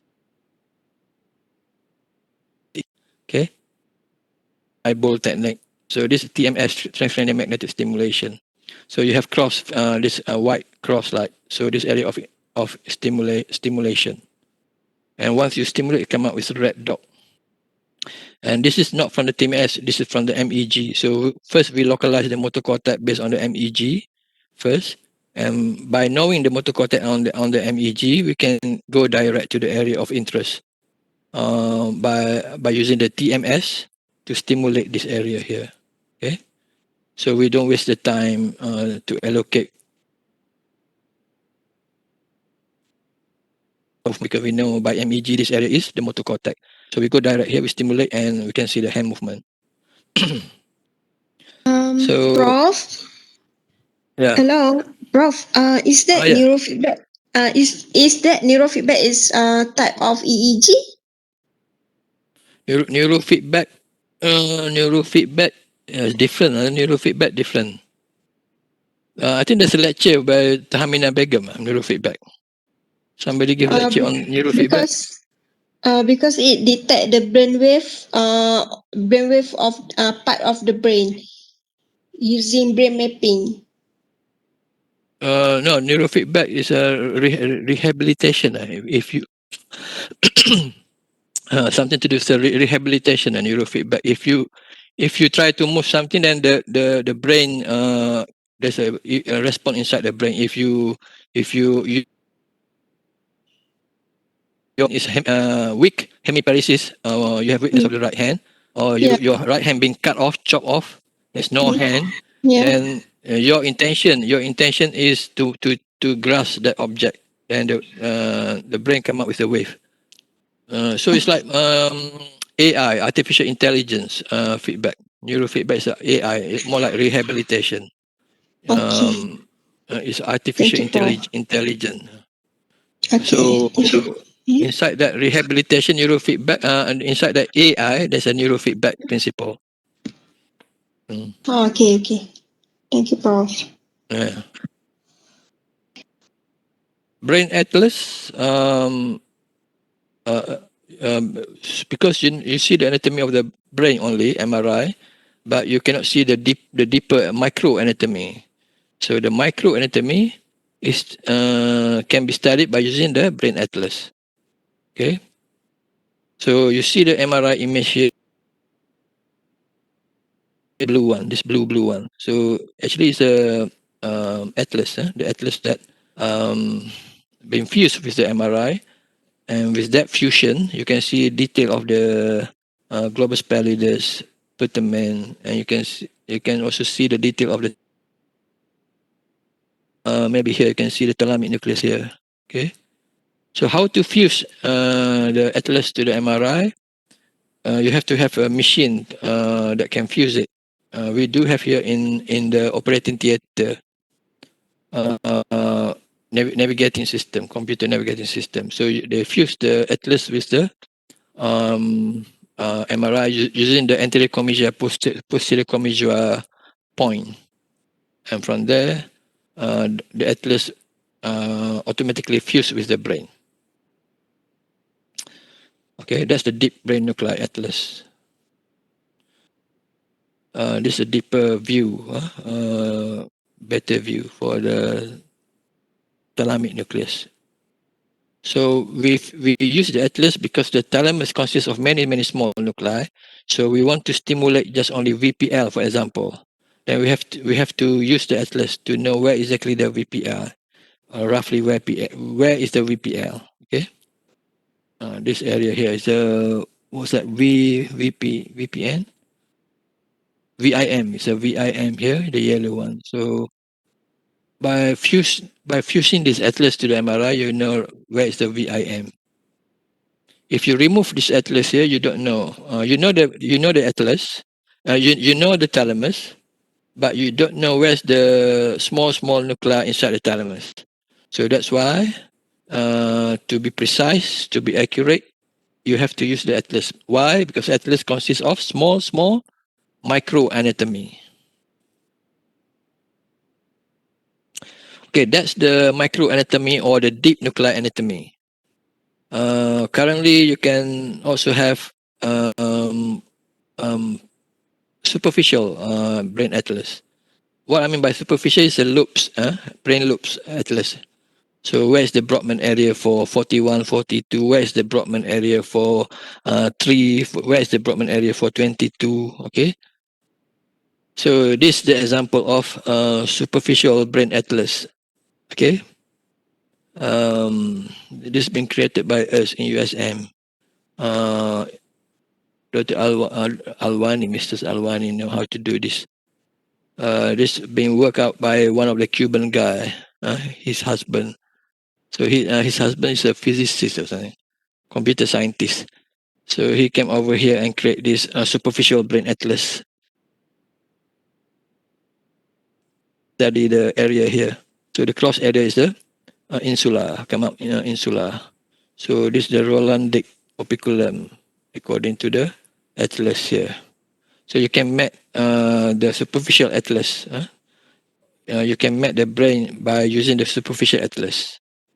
So two atlas I show to you here today, the superficial and the deep one. Besides atlas, you also have SPM, technology, software technology using the SPM.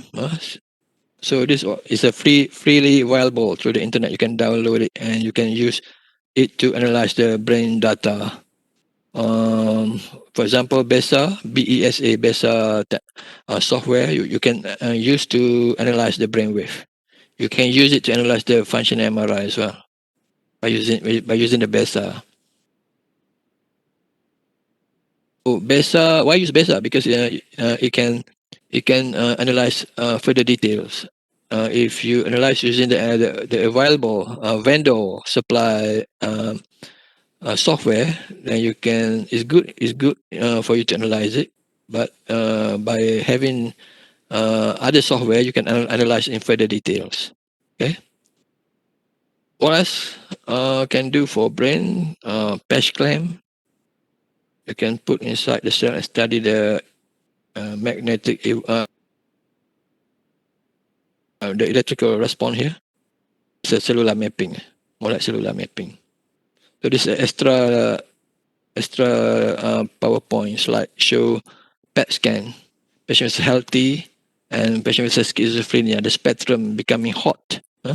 The red color one hot. The frontal lobe, you see the prefrontal lobe becoming abnormal, hot in schizophrenia. Fibers may be different in schizophrenia as well compared to the healthy one.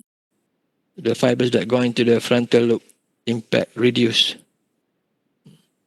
The fibers going to the frontal lobe. Where's the fibers? Where's the fibers lying in? Anterior limb of the internal capsule. Okay. Skip that one. Okay, this is what and why. This is a vision, this is auditory. So 17, 18, this is 41, 42. So this is a ventral stream, this is a dorsal stream. This one to do with a what? Sound is that? It's the sound coming from. So it's going there. So this vision, you see the picture or object. What object is that? It's going that way to the inferior longitudinal fasciculus, ILF. And then is where is the object? Is going through the SLF. Okay, so you have ventral and dorsal stream. So you have what stream and you have where stream. So again, limbic play a big role in emotion system, emotion network. Okay, this is my interest on quantum physics. Brain is not simply, I think, brainwave, but it has quantum principles. Why I say so? Because when you go deeper inside the brain, you can see the wave is very hyperactive. Is the frequency is going up to 300, 400 hertz. According to the physics, this frequency is infinite frequency, nearly infinite frequency. You measure it 380 hertz, but looking at the shape here is infinite shape. So interesting, not for you maybe.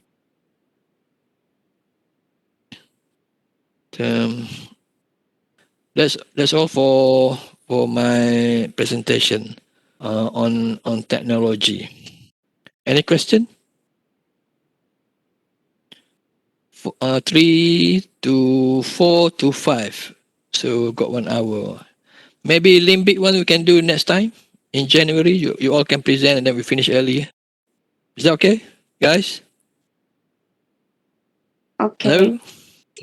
Yeah. So you all stay at home then probably in January somewhere. I can remember January or something like that. Then you all present a limbic one. So I just give brief comment. What I want to is just for you to read on your own and study and present it. Just like before we did it in Kuala Lumpur. So you, 2 of you come out and present it. Huh? Just like during Viva session. It's a Viva session. Exam-like session. Have you been given lecture on imaging? How to study the imaging? Have you had this lecture been given to you all? This one? Where is what? What is where? No, Professor. No? Okay, so I just give you a brief, quick one. You have CT scan and MRI, but I think the clear one to see the brain structure is the MRI. Okay, so this is a CT scan. This on the left is a CT scan, but the best one is the MRI. Let's go to the MRI. See, the MRI is clearer. So you have axial, sagittal, and coronal cut. So axial like this, sagittal like this, coronal like this. The cut. So you combine. You can image it in 3D, 3D. So I think probably you have lecture on this radiology later on. But I just give a few points for you, few slides. So you have a rough idea where is the anatomy for this, for that. Okay. Let's now go to the this one SLF. See the superior longitudinal fasciculus. It's lying close to the arcuate fasciculus. The arcuate fasciculus for language is here. The SLF, the superior longitudinal fasciculus, It's just above the arcuate fasciculus. Okay, this is the I4, the green one. It's ILF.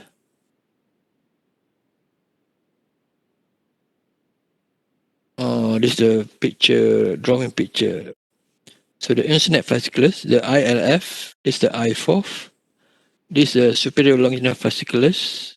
Some drawing even further behind here. Quick fasciculus around here. And remember, this ILF, SLF, in between got MLF, middle longitudinal fasciculus. MLF, middle. All this white matter tract. What is AF? AF, arcuate fasciculus. This is a new fiber. This is a new fiber being found recently inside the motor cortex. Connect between the face and the mouth area and the hand area.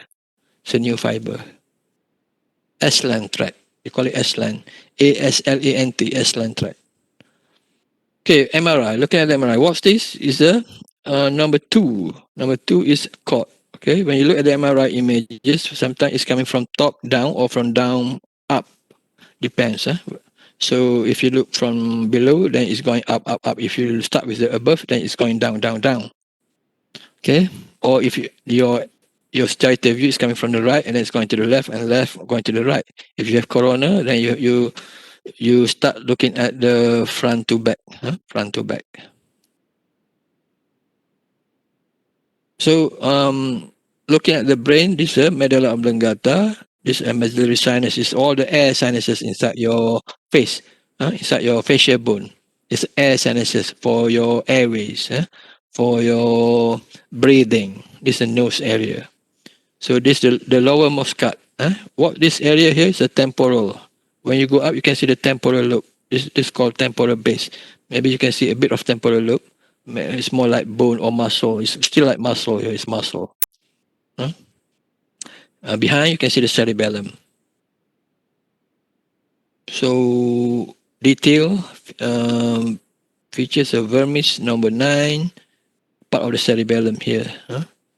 The number 11 is a pons shape like this. Now you can see the temporal lobe here. What lying medial to it is the hippocampus, and amygdala. Probably you can see higher up, higher view. Yeah, this area here, amygdala hippocampus. Okay. Can go if you go up slightly higher, the cut is nice, then you can see properly. This is the uncus. Inside the uncus is amygdala. This area here called uncus. And inside the uncus, amygdala, this is a hippocampus behind the amygdala. Okay, so this area is a temporal lobe, and this area is occipital lobe or calcarine fascia or visual area, and in between the fusion between the temporal and parietal and occipital. And here you can see the inferior most of the frontal lobe, or ventral prefrontal cortex, or gyrus rectus, the lowermost cut of the frontal lobe. And this is the right eye, is the left eye, orbic. So you can see the orbic. Even you can see the artery inside the cistern, inside the CSF. There's the artery, medial cerebral artery. What's this? This is a optic nerve and optic chiasma and optic tract. If you go up further up, you can see the optic radiation. You can see the optic tract and also optic radiation inside the cerebrum. Sometimes it's not easy to see optic radiation because it's merged inside the white matter tract. It's just only one whole white matter tract. Okay, this is a sagittal view. You can see the midbrain. This is a pons. This is a midbrain. This is a medulla. This is a vermis. This is a cerebellum. This is occipital visual cortex.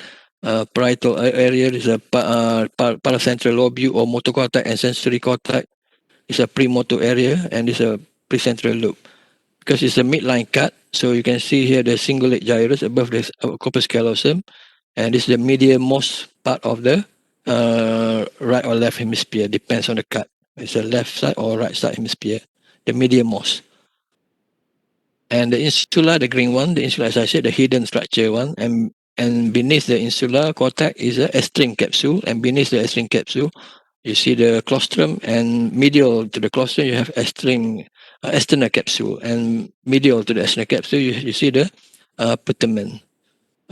Beneath medial to the putamen, you see the globus pallidus external, and then globus pallidus internal, and the internal capsule, the boomerang like is a boomerang. It's a genus, the internal capsule, anterior limb, this is a posterior limb. So the fibers that go into the frontal lobe is inside the internal capsule. So this play a big role for behavior, emotion, because it's connected to the frontal lobe, prefrontal cortex, prefrontal lobe. So this anterior limb has been regarded as anterior lobe projection, projecting fibers from the basal ganglia going to the frontal lobe. Okay, here on T2 image, why T2? Because T1 you see the CSF is black in color, but this one the CSF is white in color. This is a ventricle. This is a phonic, right and left phonic. This is a retroventricle.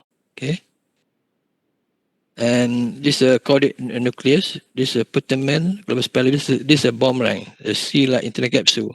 This is a thalamus, midline here, thalamus. Because of the cut, maybe you can see a bit of third ventricle here, the third ventricle. Okay, the thalamus here.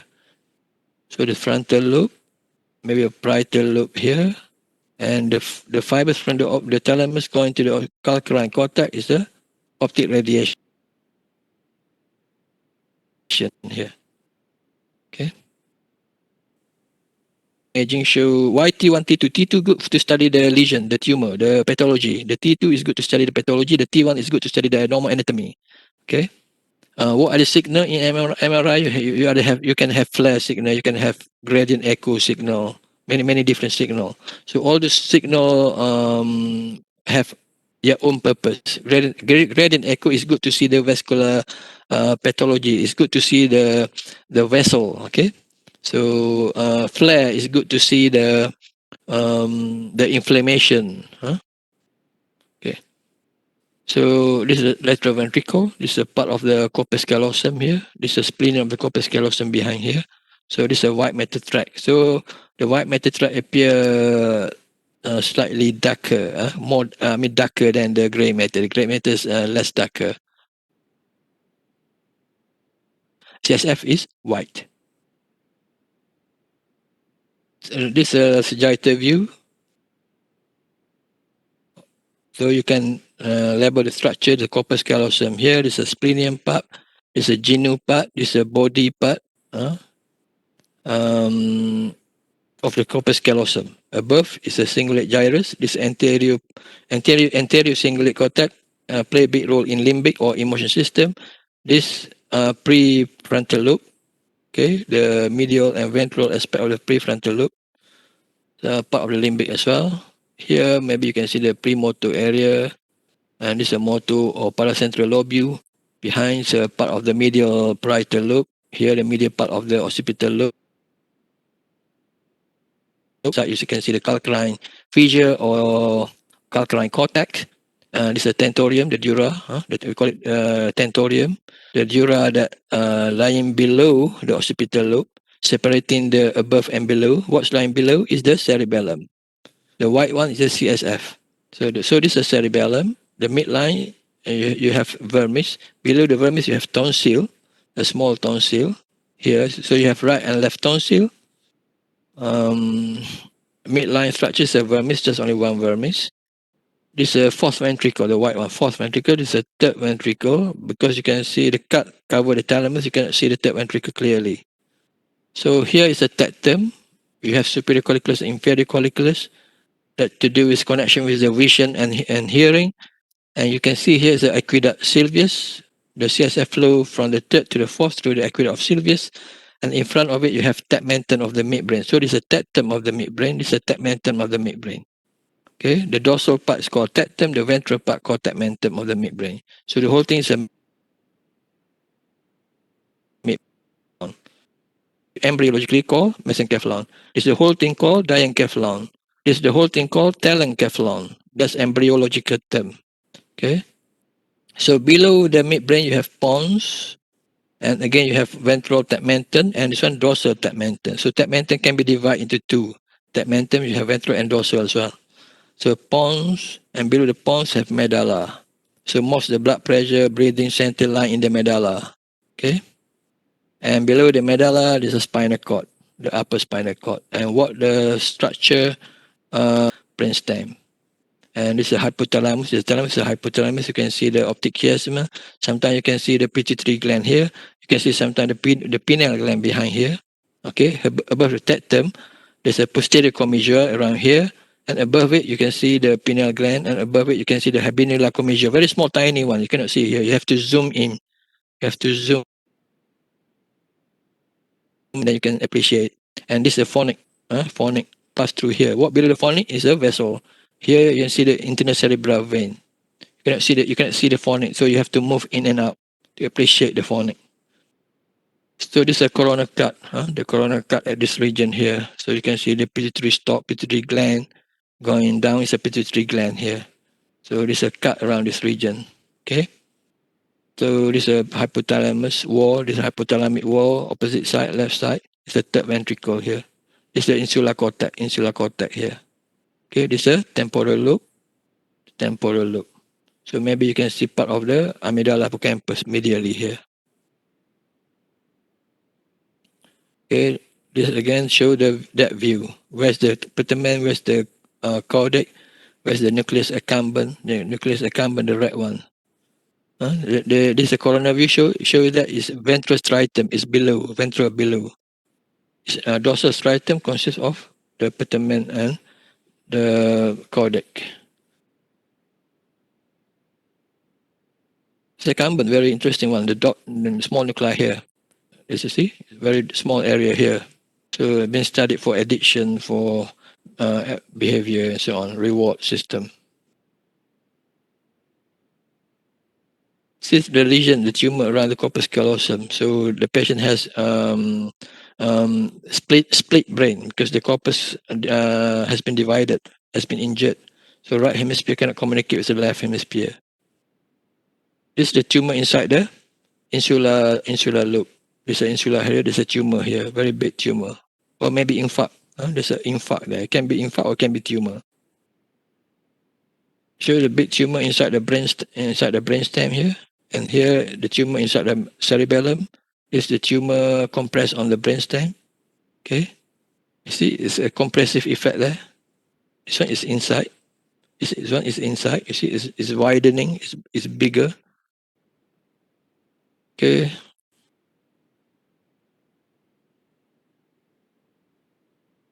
This is the vessel of the brain. Middle cerebral artery, and artery, internal carotid artery. This is a vertebral artery, right and left joined to form the basilar artery. So this area called circle of Willis. Okay, the vertebral artery gives rise to the posterior cerebral artery, right and left cerebral artery, and then it joins the internal carotid through the posterior communicating artery. So that circle is called circle of Willis. It's a vein that drains the blood from the brain through the sinuses. It's going to the jugular vein and down to the heart. This angiogram shows the brain blood supply from the internal carotid artery. This is anterior cerebral artery. It's a middle cerebral artery. Okay. It's one part of the middle cerebral artery. The cerebral artery is a posterior cerebral artery. It's going to the occipital lobe, supply the occipital lobe. It's a posterior cerebral artery. It's a middle cerebral artery. This one the anterior cerebral artery.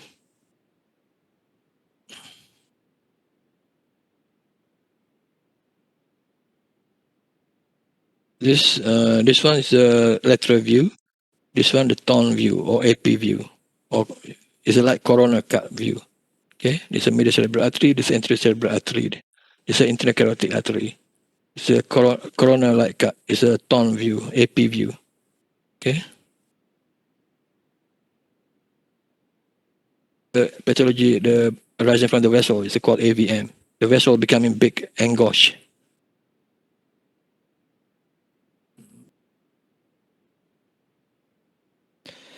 Okay, that's all for imaging. Any question? All the spinal cord. Everybody feeling comfortable with my lecture? Or is it too much, too complicated, or too easy? Hello, everyone? Yeah, it is quite very good, Professor. It's really good. A lot of good information, but sometimes it's a little bit too fast. Can you sometimes is when we concentrate the one topic and then goes a little bit faster, and maybe because Yeah. of the time limits, I can understand that. But other than Yeah, that, I give you beyond. I give you more than what I should. Anyway, the first two lectures were important for you, but the rest, I want to help you. So it's an extra thing for you. I understand. But other than that, Okay. really, thank you. Yeah. About the research, in anything, I think some talk on research when you get into second or third year or something like that. Because I'm more like neurosurgical research. So the psychology behavior research is I think different. It's not like neurosurgery. But anyway, I give you some example of research format or how to write a proper research manuscript. What I normally do from my own experience. When I write research, I make sure everything done beforehand. So your proposal, at the proposal stage, when you write proposal, your research proposal, so you already have plan where you want to send the journal to. Number one, when you write the proposal, you must already do the background research, which topic is currently interesting for you, or currently that you need to know more, or currently that you want to get involved with. Okay, so that's a question that you need to ask yourself when you write proposal. Should I send this journal to? So if you willing to send to higher impact journal, then you have to do it properly, because at your proposal stage, it will determine how the data gonna be like. Okay, how your research gonna be like. So if you're doing the proposal bad proposal, then you can still proceed the study, but the data that you have or the technique, the procedure that you've been doing is not right. Okay, so they can reject it. They can reject your manuscript easily. So that's my advice. At your proposal writing stage, you should, start doing all this big thing before even doing the research. Okay. Of course, with proposal, then you have to have objective. What's your objective? Okay. From that objective, you write your proposal. Then when you write article, when you have data, then my technique is to have that data first. So I get the data and I put it as table 1 or I put it as figure 1. So I make the figure first. For me, I prefer that way. So I get the data first. Okay. So here for table 1, we call it table 1. Table 1 is a demographic data. It's very important table because the table 1 shows the what type of person or what type of study you are doing.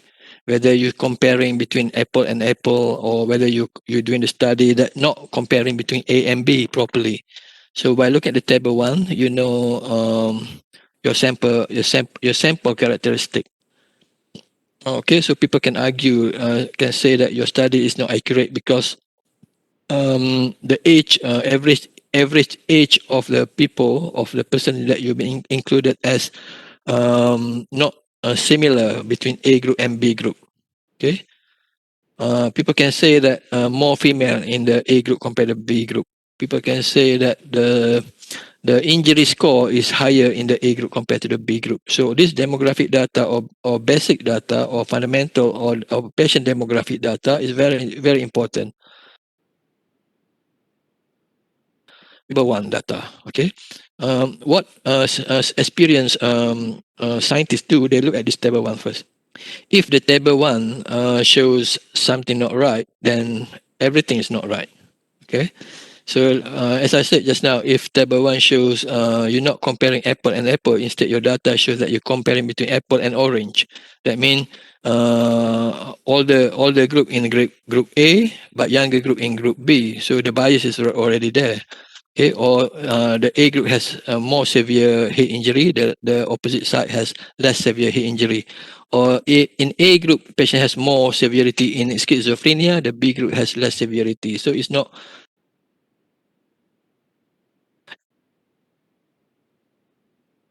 come out, it's not going to be a reliable one. They call it table 1. Okay, so I do that first. I try to make when you do the study as well, you try. I mean, when you do write proposal, make sure that your data have equal proportion. So once you have that table 1, then you have other data, other figures, figure 1, figure 2, figure 3, figure 4. Then you start writing. What I do, I start writing material and method you can write because it's already in the proposal stage. Okay, you can write it early. Then after you have that, you process that data, then you can write the discussion, direct to the discussion. Or some people write the introduction. Me, I write the discussion, and after that I go back to the introduction. So the introduction, normally you have 2 or 3 paragraph only for introduction, not too long. Okay, 2 or 3 paragraph. For here, like 1 paragraph, 2 and 3 paragraph, and the last paragraph, the last one, you always say the reason why you're doing this study. Okay. Um, okay. Mentioned here, for this purpose, we perform simultaneous recording of images. So at the end, always mention the reason why, the purpose of your study, the objective of your study. Okay. So why you do it at the introduction, at the end of the introduction. And from there, I come up with the title.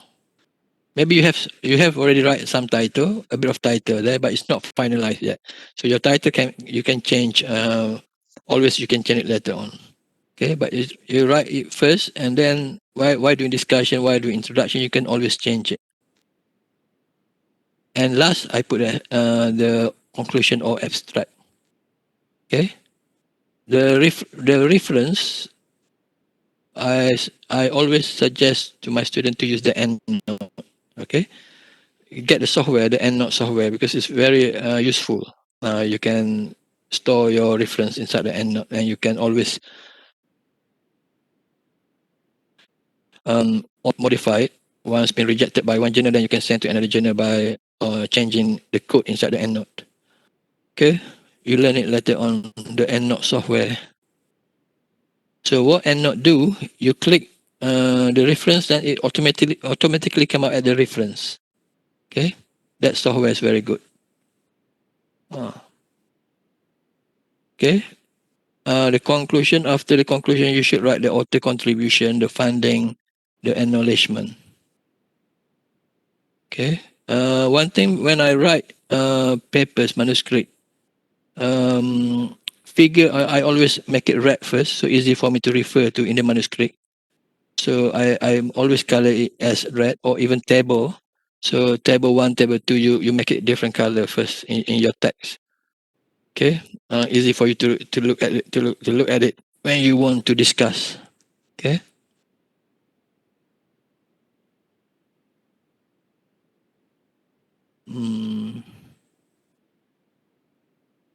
So to study original article and also review article. So review article, basically you do the literature review and write in systematic way. It's a review article, psychiatric disorders and traumatic brain injury. So you have introduction, then other subtopics in the review article. A review article is good because it expand your knowledge. Okay. And it's good to read the review article because it update you in your knowledge. I think that's all for my advice. But the problem here, I see at the proposal level, some even do the study that you cannot get the data. The data is not it's not right. The data that you do is not tally with the title. Okay, the basic thing is not there. So poorly advised by some. You're probably someone advised you to do this, but the methodology being used is not right. So I suggest you do simple thing for psychology behavior. You just do simple study. Normal person, use a lot of normal person, healthy person. Go to the school, go to the village area, whatever. I think you should do focus more on that. Go to the psychiatric clinic or go to the something like that. More, it's not really patient orientated in the ward. Neurosurgery patient maybe a bit there. Neurosurgery maybe traumatic brain injury. But for me, for you, you should focus more on the outside of the university. People who are who are outside, the smokers, the pregnant compared with non-pregnant, the smoker versus non-smokers, whether they're having more Alzheimer disease or study the student in the high school, primary school, with focus or attention deficit disorders. You should do study in that group, in those group of people, rather than study in patient in the ward, in the clinic. That's my opinion. Prof. Okay, any question? Yeah. Prof. Prof said just now. We need to study outside from the. Not only focus on the. For example, like we need to Yeah, study for the school. what technology can you use? People use a lot EEG, so you have to bring them to the hospital and do EEG study. So EEG, I think we use a lot, and questionnaire also. You can have a lot of many type of questionnaire. You can ask others on this. So we Okay. don't need to use the technology. Technology Assess. mostly use EEG. People use EEG. So you have to invite. You have to invite them. You have to bring them to the hospital to do EEG.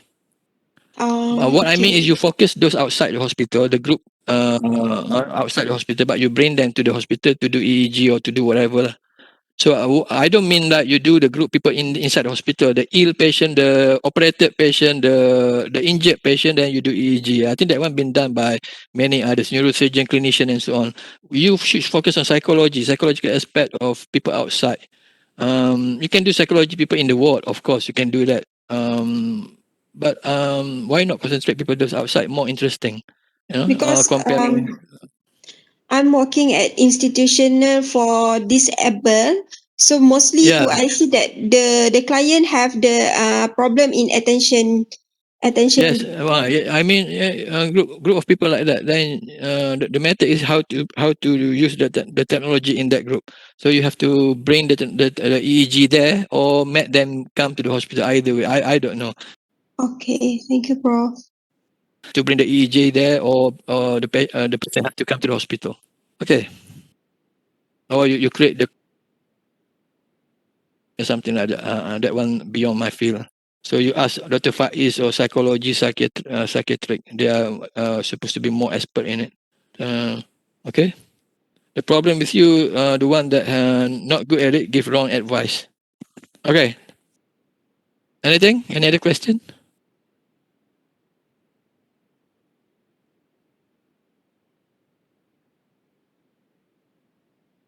Tak ada. Any other question? Kalau tak ada, if no question, then we stop here. Okay. Thank you very much. Thank you, Prof. So yeah, on January 16, January 16, somebody present the limbic, then we can finish early. Probably what? How many hours? 40, 30 minutes. You can finish 1 hour maybe. We can discuss 1 hour then finish on in January. So we do it online, still online. Okay. Okay, Prof. Okay, bye. Yeah. Thank you, Prof.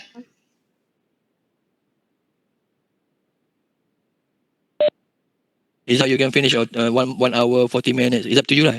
I don't know. It's up to you. You want to make it longer? It's up to you lah. Okay. Bye. Thank you, Prof. Yep. Thank you so much, Prof. Thank you, Prof. Assalamualaikum. Excellent.